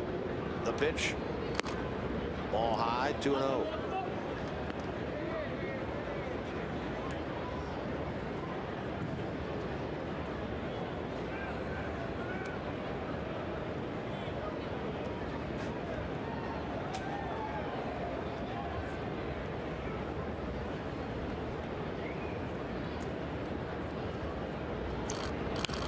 Bruce tips it foul. I just checked, and they've got a call into Elias right now to find out, one, how the putout goes, whether it's 1-5 or 5, and who gets credited with the out. The feeling is that the out will be credited to Blake Wood because he'd already been announced in the game and Iglesias was out. Okay. 2 balls and 1 strike. Here's the pitch to Jay. And it's taken low ball 3, and now he's ahead 3-1. So both starters credited with a quality start, regardless of whether Iglesias or Wood is charged or is credited with the out at third base. Bennett 3 runs, 6 innings. Iglesias 2 runs in either 6 2/3 or 7. Bruce fouls it back, 3-2.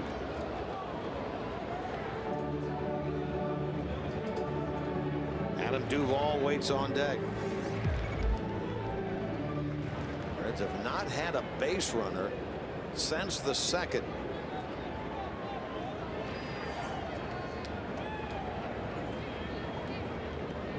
Justin Miller, the right-hander, ready again. And the 3-2 on the way. Bruce hits it in the air toward left. Late break in, but getting there is Paulson. Jay retired. He's 1 for 3, and there are 2 out. Western and Southern Financial Group wants to strike out cancer all season long. Every time a Reds pitcher strikes out a batter, Western and Southern will make a donation to the Barrett Cancer Center. As Western and Southern says, when it comes to fighting cancer, we are all in this one together. So 2 out. The batter is Adam Duvall.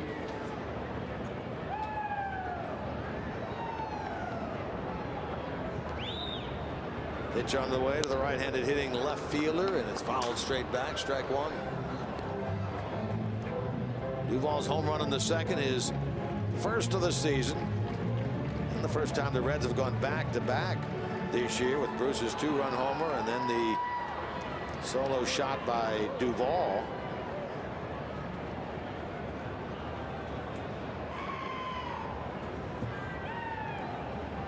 Here's the pitch. Breaking ball, fouled back. No balls, 2 strikes.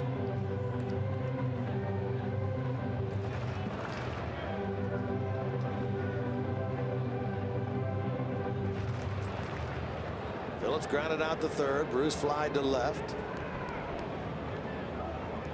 Duvall up there now, down 2 strikes. Barnhart on deck. Here it comes now from Miller. Fastball high, 1-2.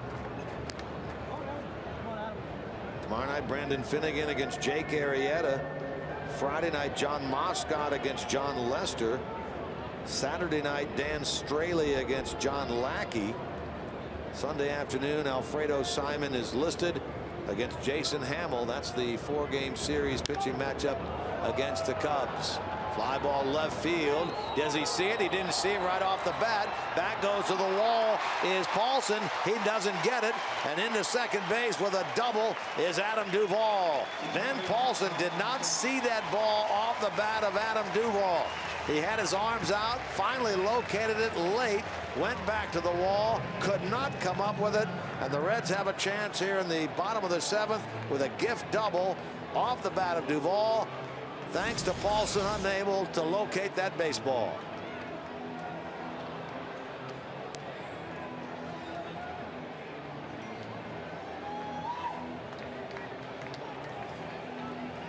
Well, let's see now if the Reds can take advantage. 6 doubles now by Duvall this year. Here's Tucker Barnhart. He has flied out. He has struck out. He's 0 for 2 in this game. Stretching pitching. Swing. Ball hit well towards center field. Back goes Parra on the run. That's over his head, and that's off the wall. Duvall will score. Sliding into second with a double is Tucker Barnhart. And the Reds do indeed take advantage of the misplay by Paulson out in left to produce another run here in the 7th. And they now lead by a pair at 4-2. For Barnhart, his second run batted in. What should have been a 1-2-3 inning for Justin Miller turns into a run scoring frame for Cincinnati.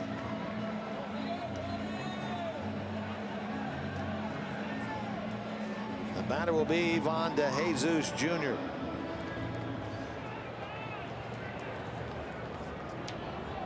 Still looking for that elusive first hit of the season. There's a swing and a pop-up, first base side and out of play. Tony Cingrani now starts to throw in the Reds bullpen.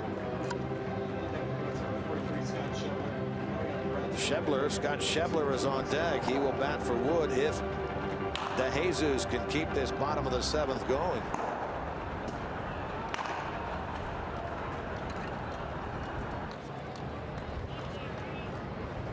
Ready to work. Miller the pitch. Ball hit hard towards center by DeJesus. Back goes Parra. Back goes Parra. He can't get it. Over his head and off the wall at the 4:04 mark. There's the first hit of the season for Ivan DeJesus Jr. Turns out to be a double and a run scored. Scoring is Barnhart. RBI number 2 for DeJesus. 3 straight doubles by the Reds. And they now lead this game 5-2 here in the bottom of the 7th.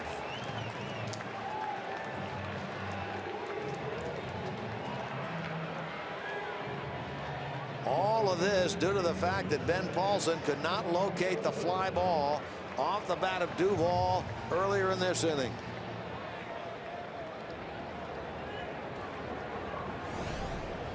And now Schebler will bat for Wood, who did not throw a pitch while he was out there. Actually, now Schebler goes back and Wood will bat for himself.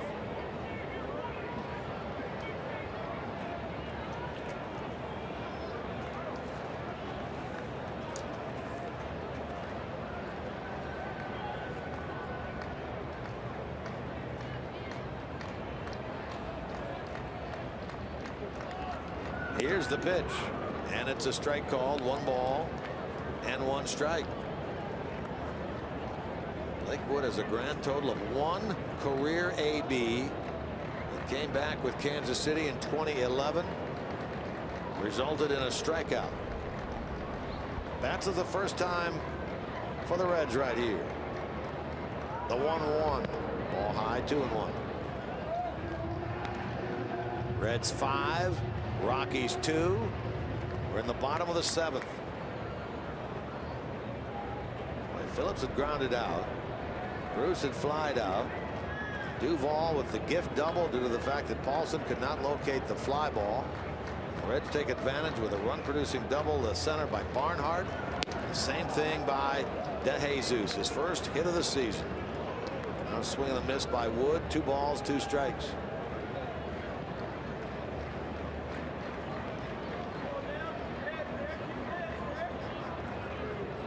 Price had said prior to the game, and we touched base with him during our pregame interview, that he would not use, barring an extra inning game, J.J. Hoover today. There's strike 3 called. So if Cingrani's going to come in now, that could mean that there will be another person that would close in the 9th inning. Wood strikes out. Inning is over. The Reds pick up 2. We go to the 8th. Marty's back. 5-2 Reds on the Cincinnati Bell Reds Radio Network.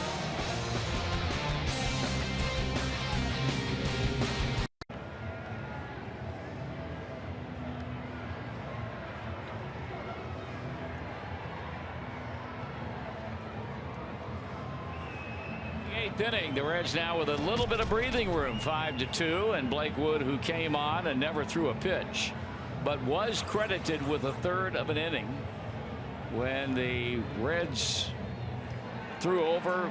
Third base umpire Adrian Johnson called Garneau out. The Colorado Rockies issued a challenge. The challenge was denied. The call stood. And so Wood, having never thrown a pitch, and we've seen that happen many times when a pitcher comes in, picks off a runner, and the inning's over. This time it was a rather bizarre play at third base, and furthermore, the put out at third goes 1-5, and take away the hit from Ryan Rayburn and give him a fielder's choice. First pitch in there for a call strike to DJ LeMahieu from right-hander Blake Wood. So the totals in that inning read: no runs, 1 hit, no errors, and 1 left. The only hit in the inning was the double by Dustin Garneau. No pinch hit single for Rayburn. It goes as a fielder's choice. The 0-1 pitch is low for a ball, and it's 1-1.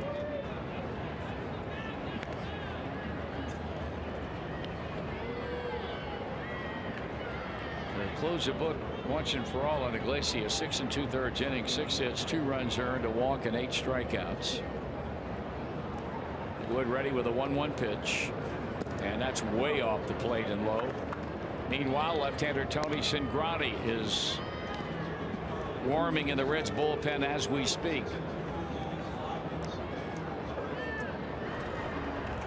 And make that 5 hits off of Iglesias since Rayburn had the hit taken away from him. 2-1 pitch and a line drive into right field, and that's a base hit.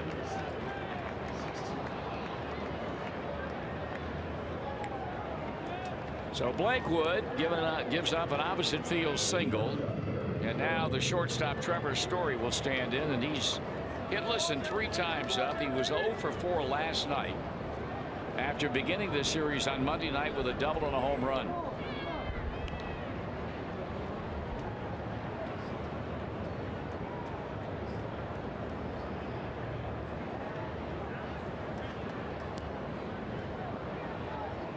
Wood taking his time. Trevor Story taking his time, getting a good toe hold with that back right foot. He settles into the right-handed batter's box. The infield shifts to the pull side for the right-hand batter, who takes a fastball for a strike.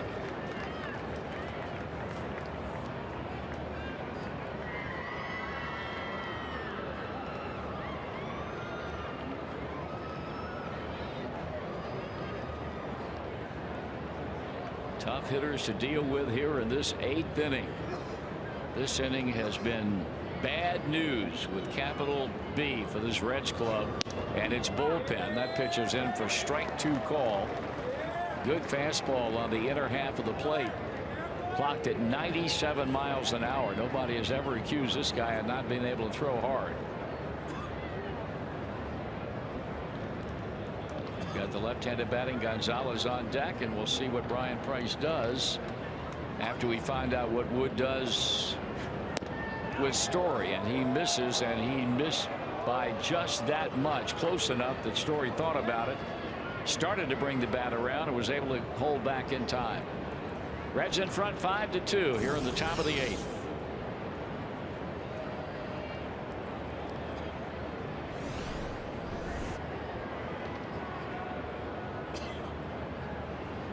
Now the stretch and the check of the runner and onto the plate, and that misses, and that was a close pitch, and it's 2-2.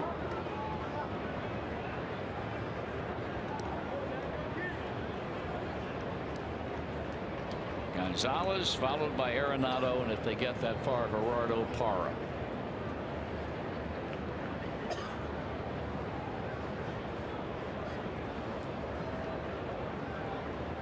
Ready with a 2-2 pitch. This is a big pitch right here, and that one is fouled off, and the count stays at 2 balls and 2 strikes.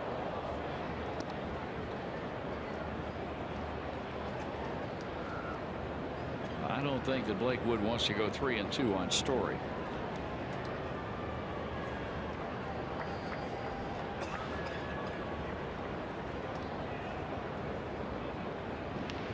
Joey Votto staying right on the bag, trying to keep LeMahieu as close as he can. And again, the break-even pitch. It's on the way, and it's ball 3. He missed badly down with that pitch. So now a full count. Having given up a leadoff base hit to LeMahieu, and after getting ahead in the count against Trevor Story, Blake Wood has been unable to put him away with either the 2-2 pitch, the 1-2 pitch, or the 2-2 pitch. And now here comes the 3-2, and he walked him in a bad pitch inside, and the first 2 have reached here in the 8th inning. So on to second goes LeMahieu, and now in the heart of the batting order, the Rockies will have the tying run coming to the plate, and Blake Wood did not get it done today. Out of the dugout is manager Brian Price, and he will bring on the left-hander Tony Cingrani to face Carlos Gonzalez. So a break in the action, and we return to Great American Ballpark in just a moment.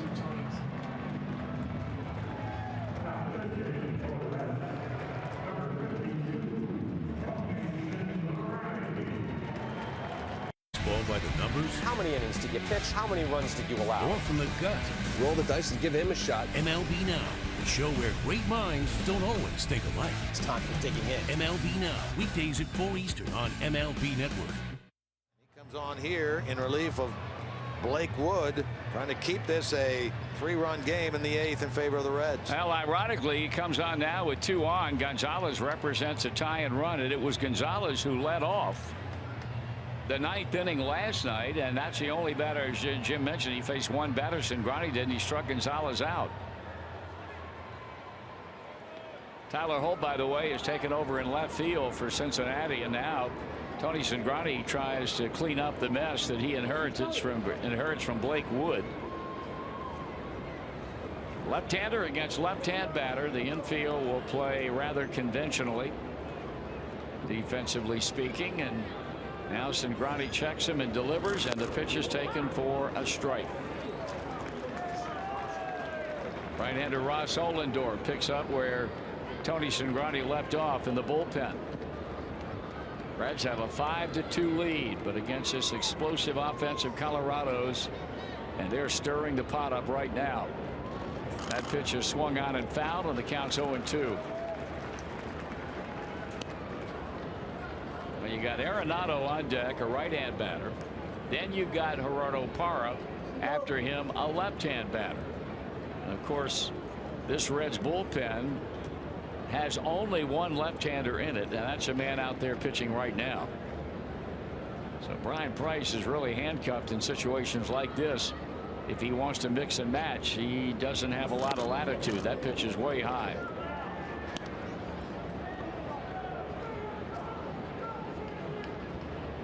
Five-run, 6 hits for Cincinnati. 2-run, 6 hits for Colorado. Neither team has committed an error.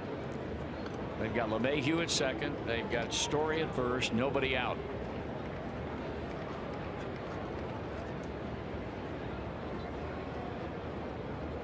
The pitch. 2-2.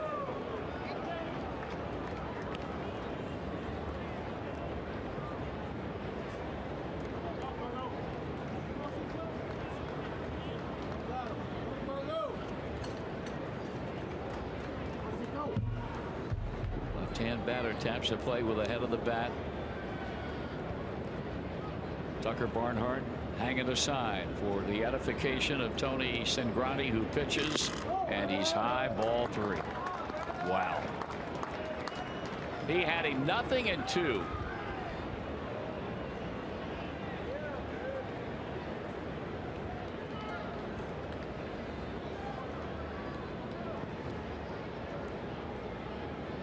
And now a 3-2 count. The pause and the pitch. He walked him. It is amazing day after day how shocking you are sometimes over the absolute ineffectiveness of this bullpen.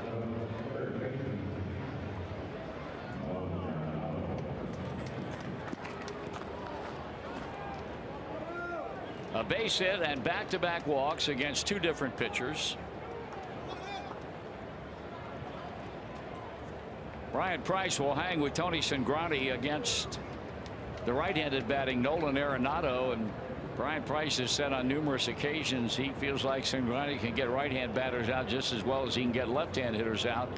We're going to find that out right now. First pitch, he goes around on a hard breaking ball that was boring in on his hands. 0-1. Been on one time today as Arenado, and that was a walk back in the 4th inning. Had a hit taken away on a catch of a line drive by Suarez in the 2nd, and routinely grounded the shortstop in the 6th inning. The pitch. Foul back, 0-2.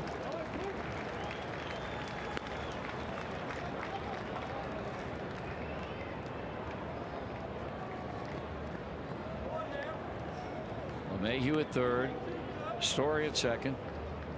Arenado at first.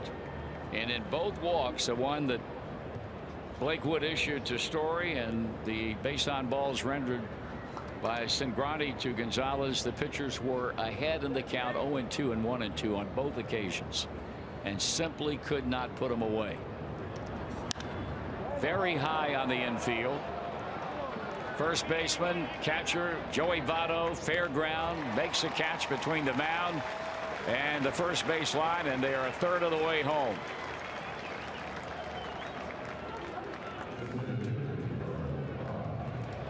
Votto caught that ball in fair ground, and with one out, here's Gerardo Parra, who his only hit of the day, a single back in the fourth inning to knock a run in. Now, if they can induce a ground ball, it will have been quite a comeback for Tony Cingrani. And a big out right there, getting Arenado to pop up to Joey Votto at first base.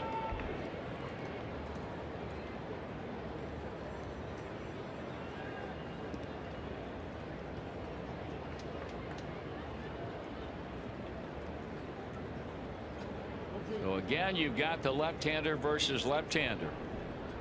And the pitch, and it's a swing and a miss on a breaking ball that he chased down in the dirt. 0-1.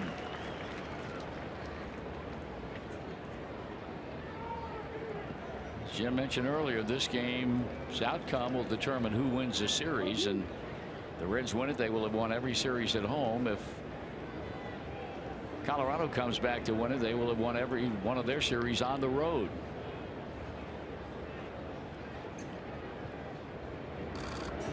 Parra taps it toward the second baseman Phillips. He'll throw to the shortstop. They get the force out with a run scoring to make it 5-3, but the Reds are looking for outs right now, and even though the run scored, they're 2 down in the inning with runners at first and third. So LeMahieu scores. On to third base goes Story. Take Gonzalez out of the equation. Brandon Phillips to Ivan DeJesus Jr. Parra on with a fielder's choice. He gets a run batted in.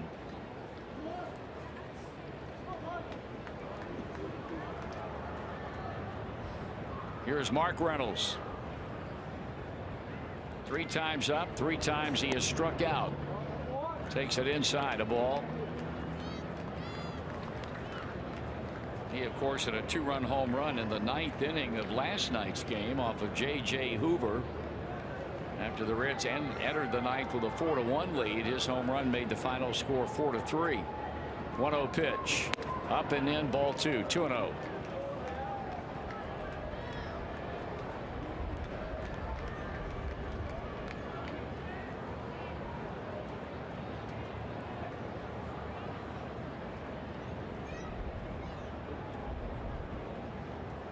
Red shift to the left side of the infield for this right-handed batting power hitter. And now it's 3 balls and no strikes.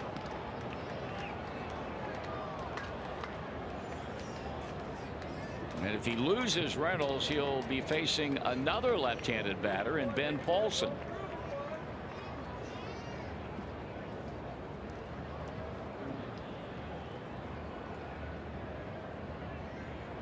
Reynolds waving the bat around, now waiting. And there's the throw on to first base, and you could hear Eric Young Jr., the first base coach, screaming back, back, back. They are well versed in what kind of pickoff move Tony Cingrani has. As a result, Parra not getting but maybe a 1 or 2 step lead at first base. There's ball 4, and he did not come close to any of the 4 pitches out of the strike zone to Mark Reynolds. And now it'll be the left-handed batting Ben Paulson, and we might see Brian Price go back to that bullpen one more time. Or will we? Nope, it'll be Mark Riggins going out there. The Reds pitching coach heading out to the mound. It gives us a chance to pause for identification on the Cincinnati Bell Reds radio network.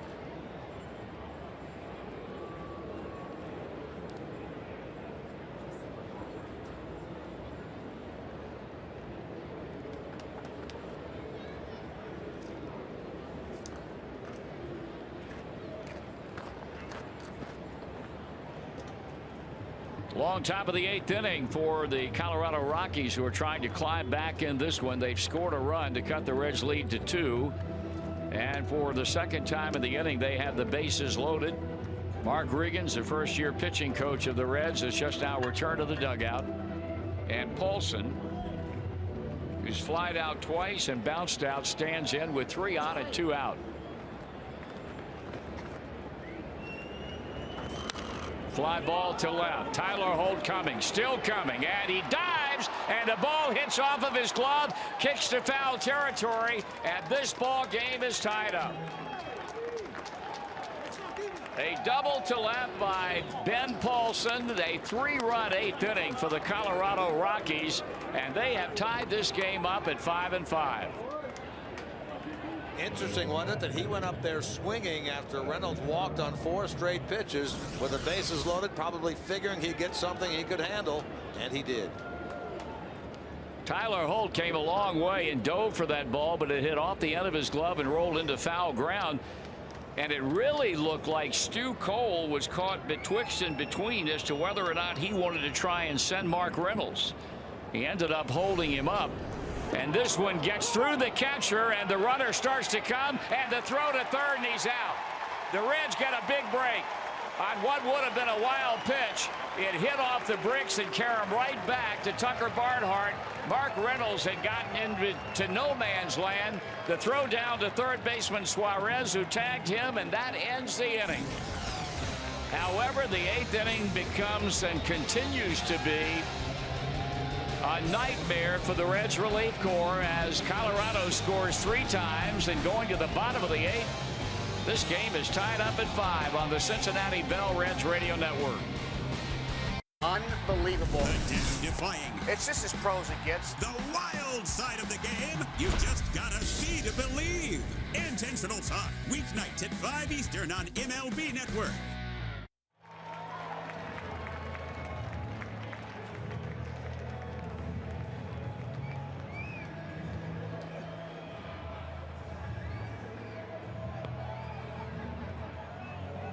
New pitcher on for the Rockies, veteran right-hander Chad Qualls comes on. No record this year, the 9 ERA in 6 appearances, becoming the 3rd Rockies hurler of the afternoon. Top of the batting order, Billy Hamilton leading it off. Up there, of course, batting left-handed against the righty Qualls. He shows bunt, takes the first pitch for a strike. He's grounded to short, he's bounced to second, he's bounced to second again. So 5-5. Reds scored 2 in the top of the 8th, bottom of the 7th. Rockies come right back with the tying 3 runs in the top of the 8th. And it's a ball of strike on Hamilton with Suarez on deck and Votto waiting in the wings. 12,979 turnout for today's Titanic struggle. 12,979. Ball 2, 2-1.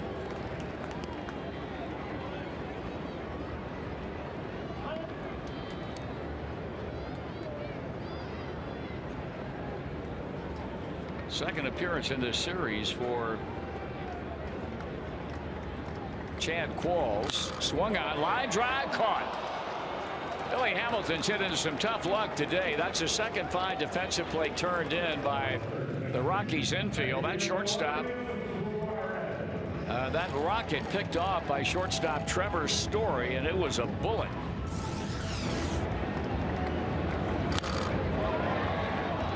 Bring up Eugenio Suarez, who has so far gone hitless today and 3 times up.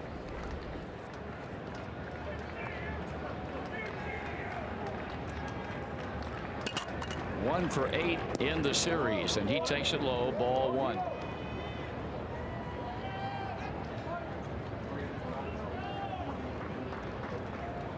They've got a left-hander warming up right now, the Rockies do, in Boone Logan. Swing and a miss. 1 ball, 1 strike.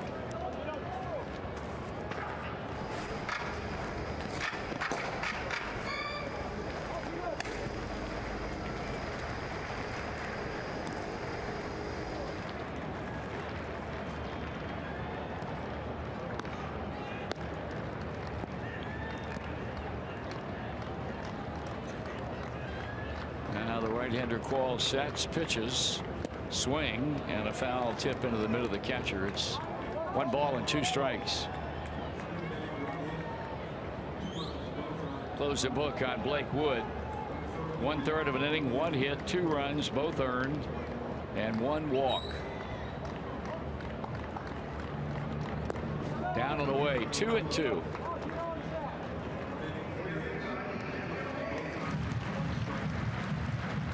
And Eugenio Suarez, a big first week of the year when he hit 4 home runs, and he's not homered since then. Sitting on 4 as he bats here in the 8th inning with his club tied with the Rockies at 5-5 and waiting on Qualls and the 2-2 pitch. And it's hit hard, backhanded on the short hop. The third baseman throws and got him. Nice play by Nolan Arenado. And now let's see if Walt Weiss will bring the left-hander Logan on to face Joey Votto. He will. In fact, he's going to make a double switch. Normally when the manager comes out of the dugout with a lineup card in his hand and goes first to the plate umpire, he's going to change a position player as well as the pitcher. And Brandon Barnes is coming off the bench. Looks like he's going to go to center field. And the center fielder Parra, no, let's see. Yeah, Barnes is going to go to center, and Parra apparently is going to move over to play left field. And Boone Logan will come on to pitch, and we'll be back in just a moment.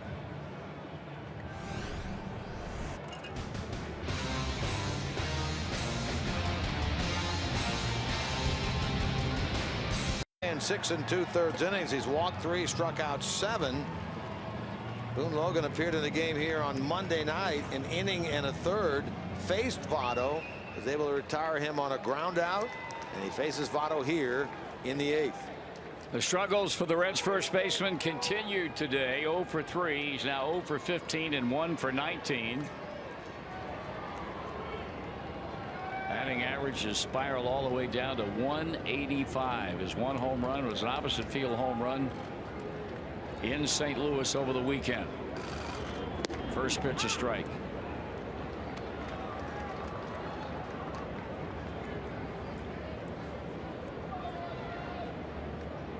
Chad Qualls did his job. 2/3 of an inning. Nothing but zeros. Votto waves 0-2.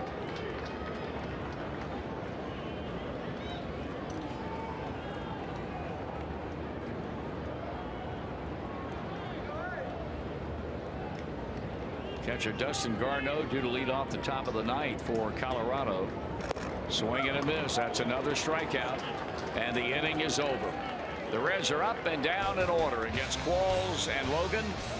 Hence, we head to the 9th tied up at 5 on the Cincinnati Bell Reds Radio Network.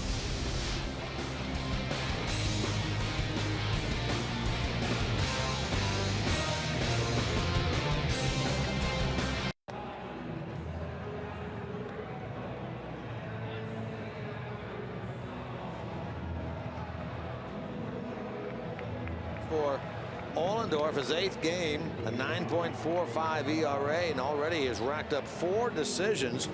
He's won 2, lost 2 this year, including suffering the loss here on Monday night when he gave up 3 runs, 2 hits in 1 2/3, and here he is to work the 9th inning. Fans, stop by your neighborhood Kroger to save big store-wide. Great food, low prices. You get it all at Kroger.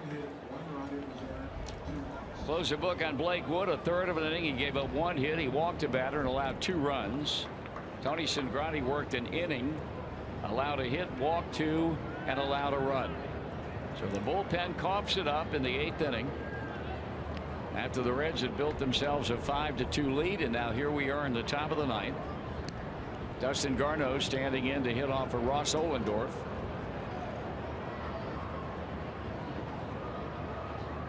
Ohlendorf with that big old-fashioned wind up and onto the plate, and a very high fly ball into short right field. It'll be Brandon Phillips's ball to play, and he does. 1 out.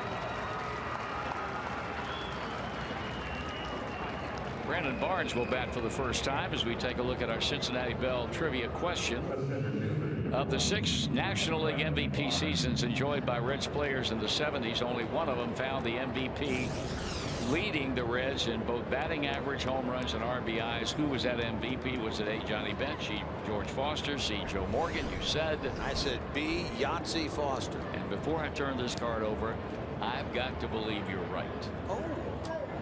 And I think because in 1977 he won the MVP award. Hit 52 home runs, knocked in 149 runs. I figured those. Batted 320 something. Okay. The answer is George Foster. Yahtzee. In the 77 year, club record 52 bombs. He batted 320. Club record 149 runs batted in. Foul ball out of play. That's the single greatest year I've ever seen a player have. Only Reds MVP to lead the Reds in each of the 3 Triple Crown stats during his MVP season. It was unbelievable.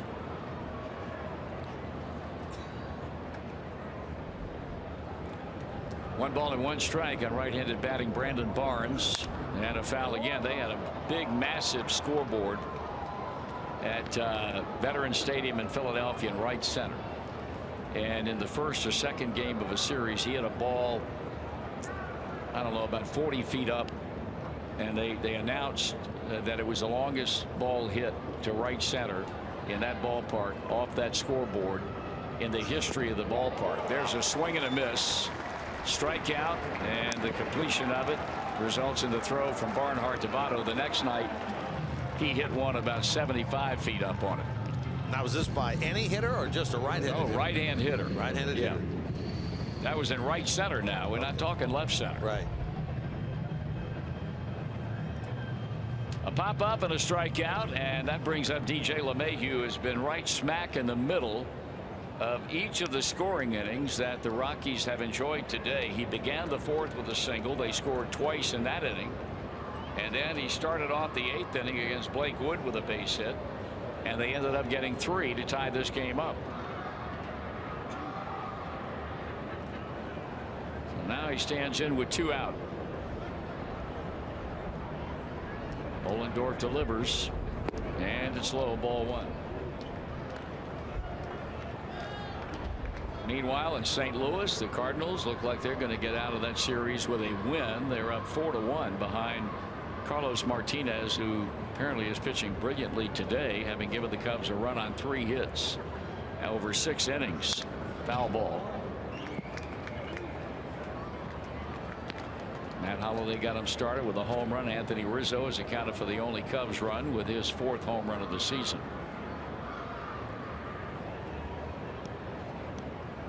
One ball, 1 strike. Bottom of the 9th. The Reds have due up Brandon Phillips and Jay Bruce and Tyler Holt.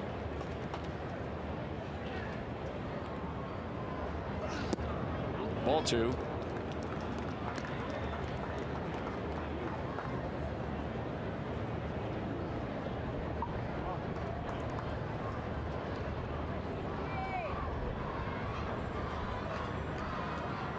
Ohlendorf seeking out the side from Tucker Barnhart with a 2-1 count. Kicks and deals. Swung on, fly ball, routinely hit. Jay Bruce measures in right side, retired. Ohlendorf does his job. Let's see if the Reds offense can figure out a way to do theirs. Tied at 5 in the middle of the 9th on the Cincinnati Bell Reds Radio Network.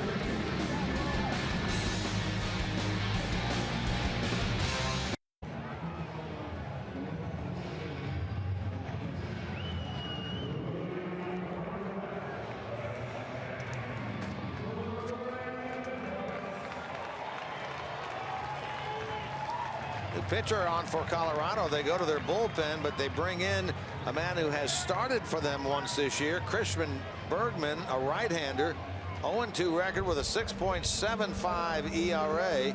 He comes on relieving Boone Logan, working the bottom of the 9th. Bergman, 27 years old, 6'1", 180-pounder out of Glendale, California. He was a 24th round pick in the June draft of 2010. Made his major league debut 2 years ago, June 9th, against the Atlanta Braves. Last year as a Rocky was 3-1 in 30 appearances, 4 starts. Facing Brandon Phillips to begin the home 9th, and it's in for a strike.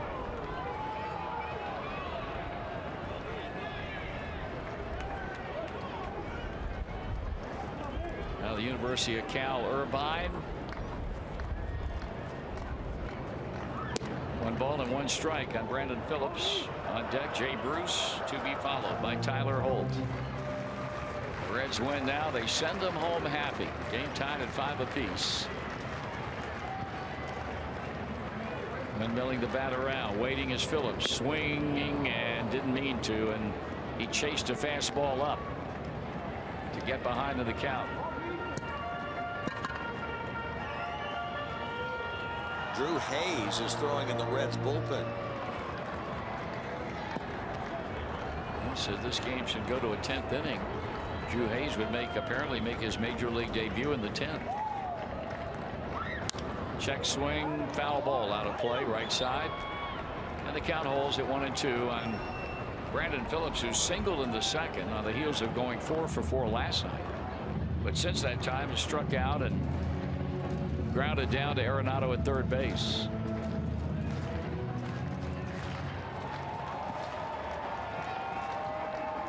Wind to pitch inside 2-2. Corson Fire and Security is a proud sponsor of the Reds. It's also your local fire and security provider. Visit Corson.com to learn more. 9th inning, 5-5 ball game. Phillips for openers, and the 2-2 from Bergman. And a swing and a base hit to center field.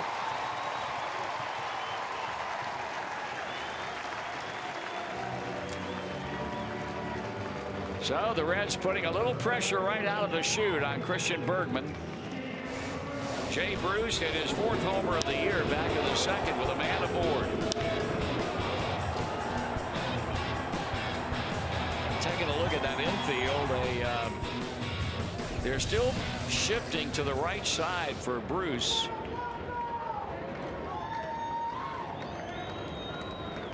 With Arenado by himself on the left side, and the first pitch is ball 1 high.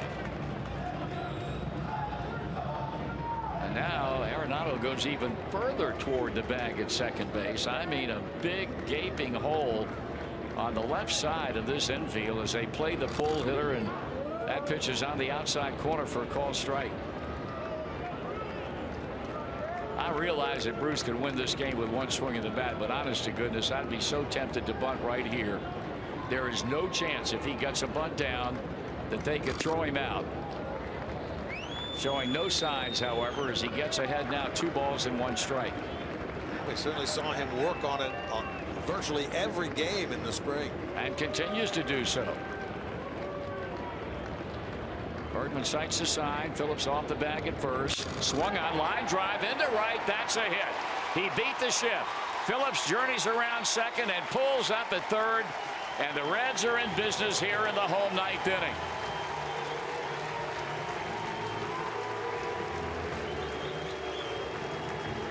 Tyler Holt is going to be taken down, and Scott Schebler is going to come off the bench, a left-handed bat to pinch hit.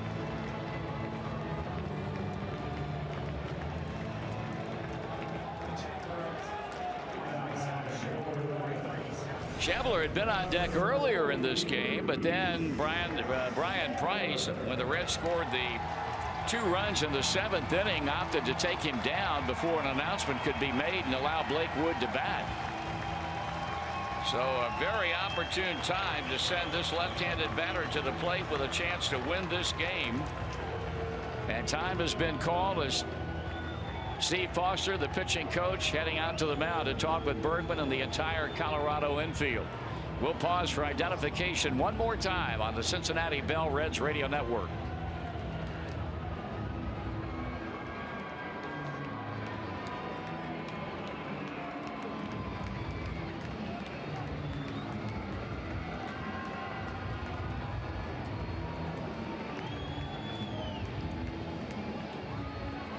Meeting continues on the mound. Plate umpire Gary Cederstrom gets out there, and just as he does, Foster turns back to his right and jogs to the dugout. They will play the infield in, obviously nobody out, winning run at third. A line drive hit up the middle by Brandon Phillips, a base hit to right by Jay Bruce.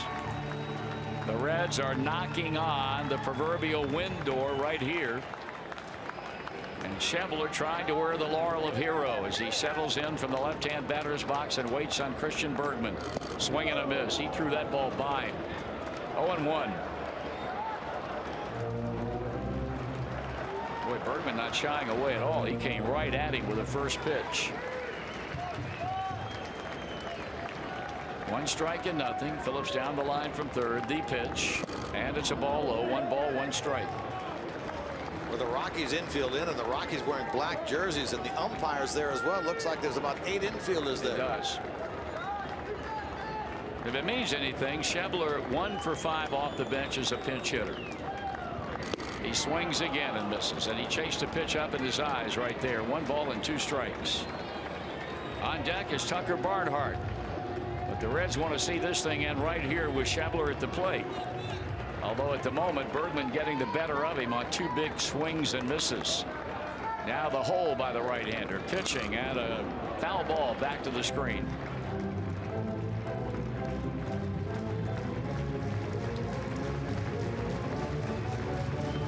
Bergman rubbing up the baseball as Schebler steps back in to continue this 9th inning at bat. 1-2. The right-hander Bergman again unloading, and a foul back again by the former Dodger Scott Schebler. The Reds have never trailed in this game. They led 3-0. They led 3-2. They led 5-2. And then the Rockies dropped a 3 spot on him in the 8th inning to tie it up. And again, the 1 ball, 2 strike delivery. And he struck him out swinging.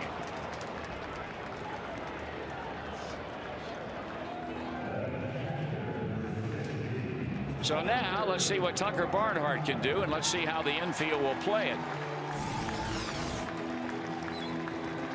They get the first out on a strikeout, and now Barnhart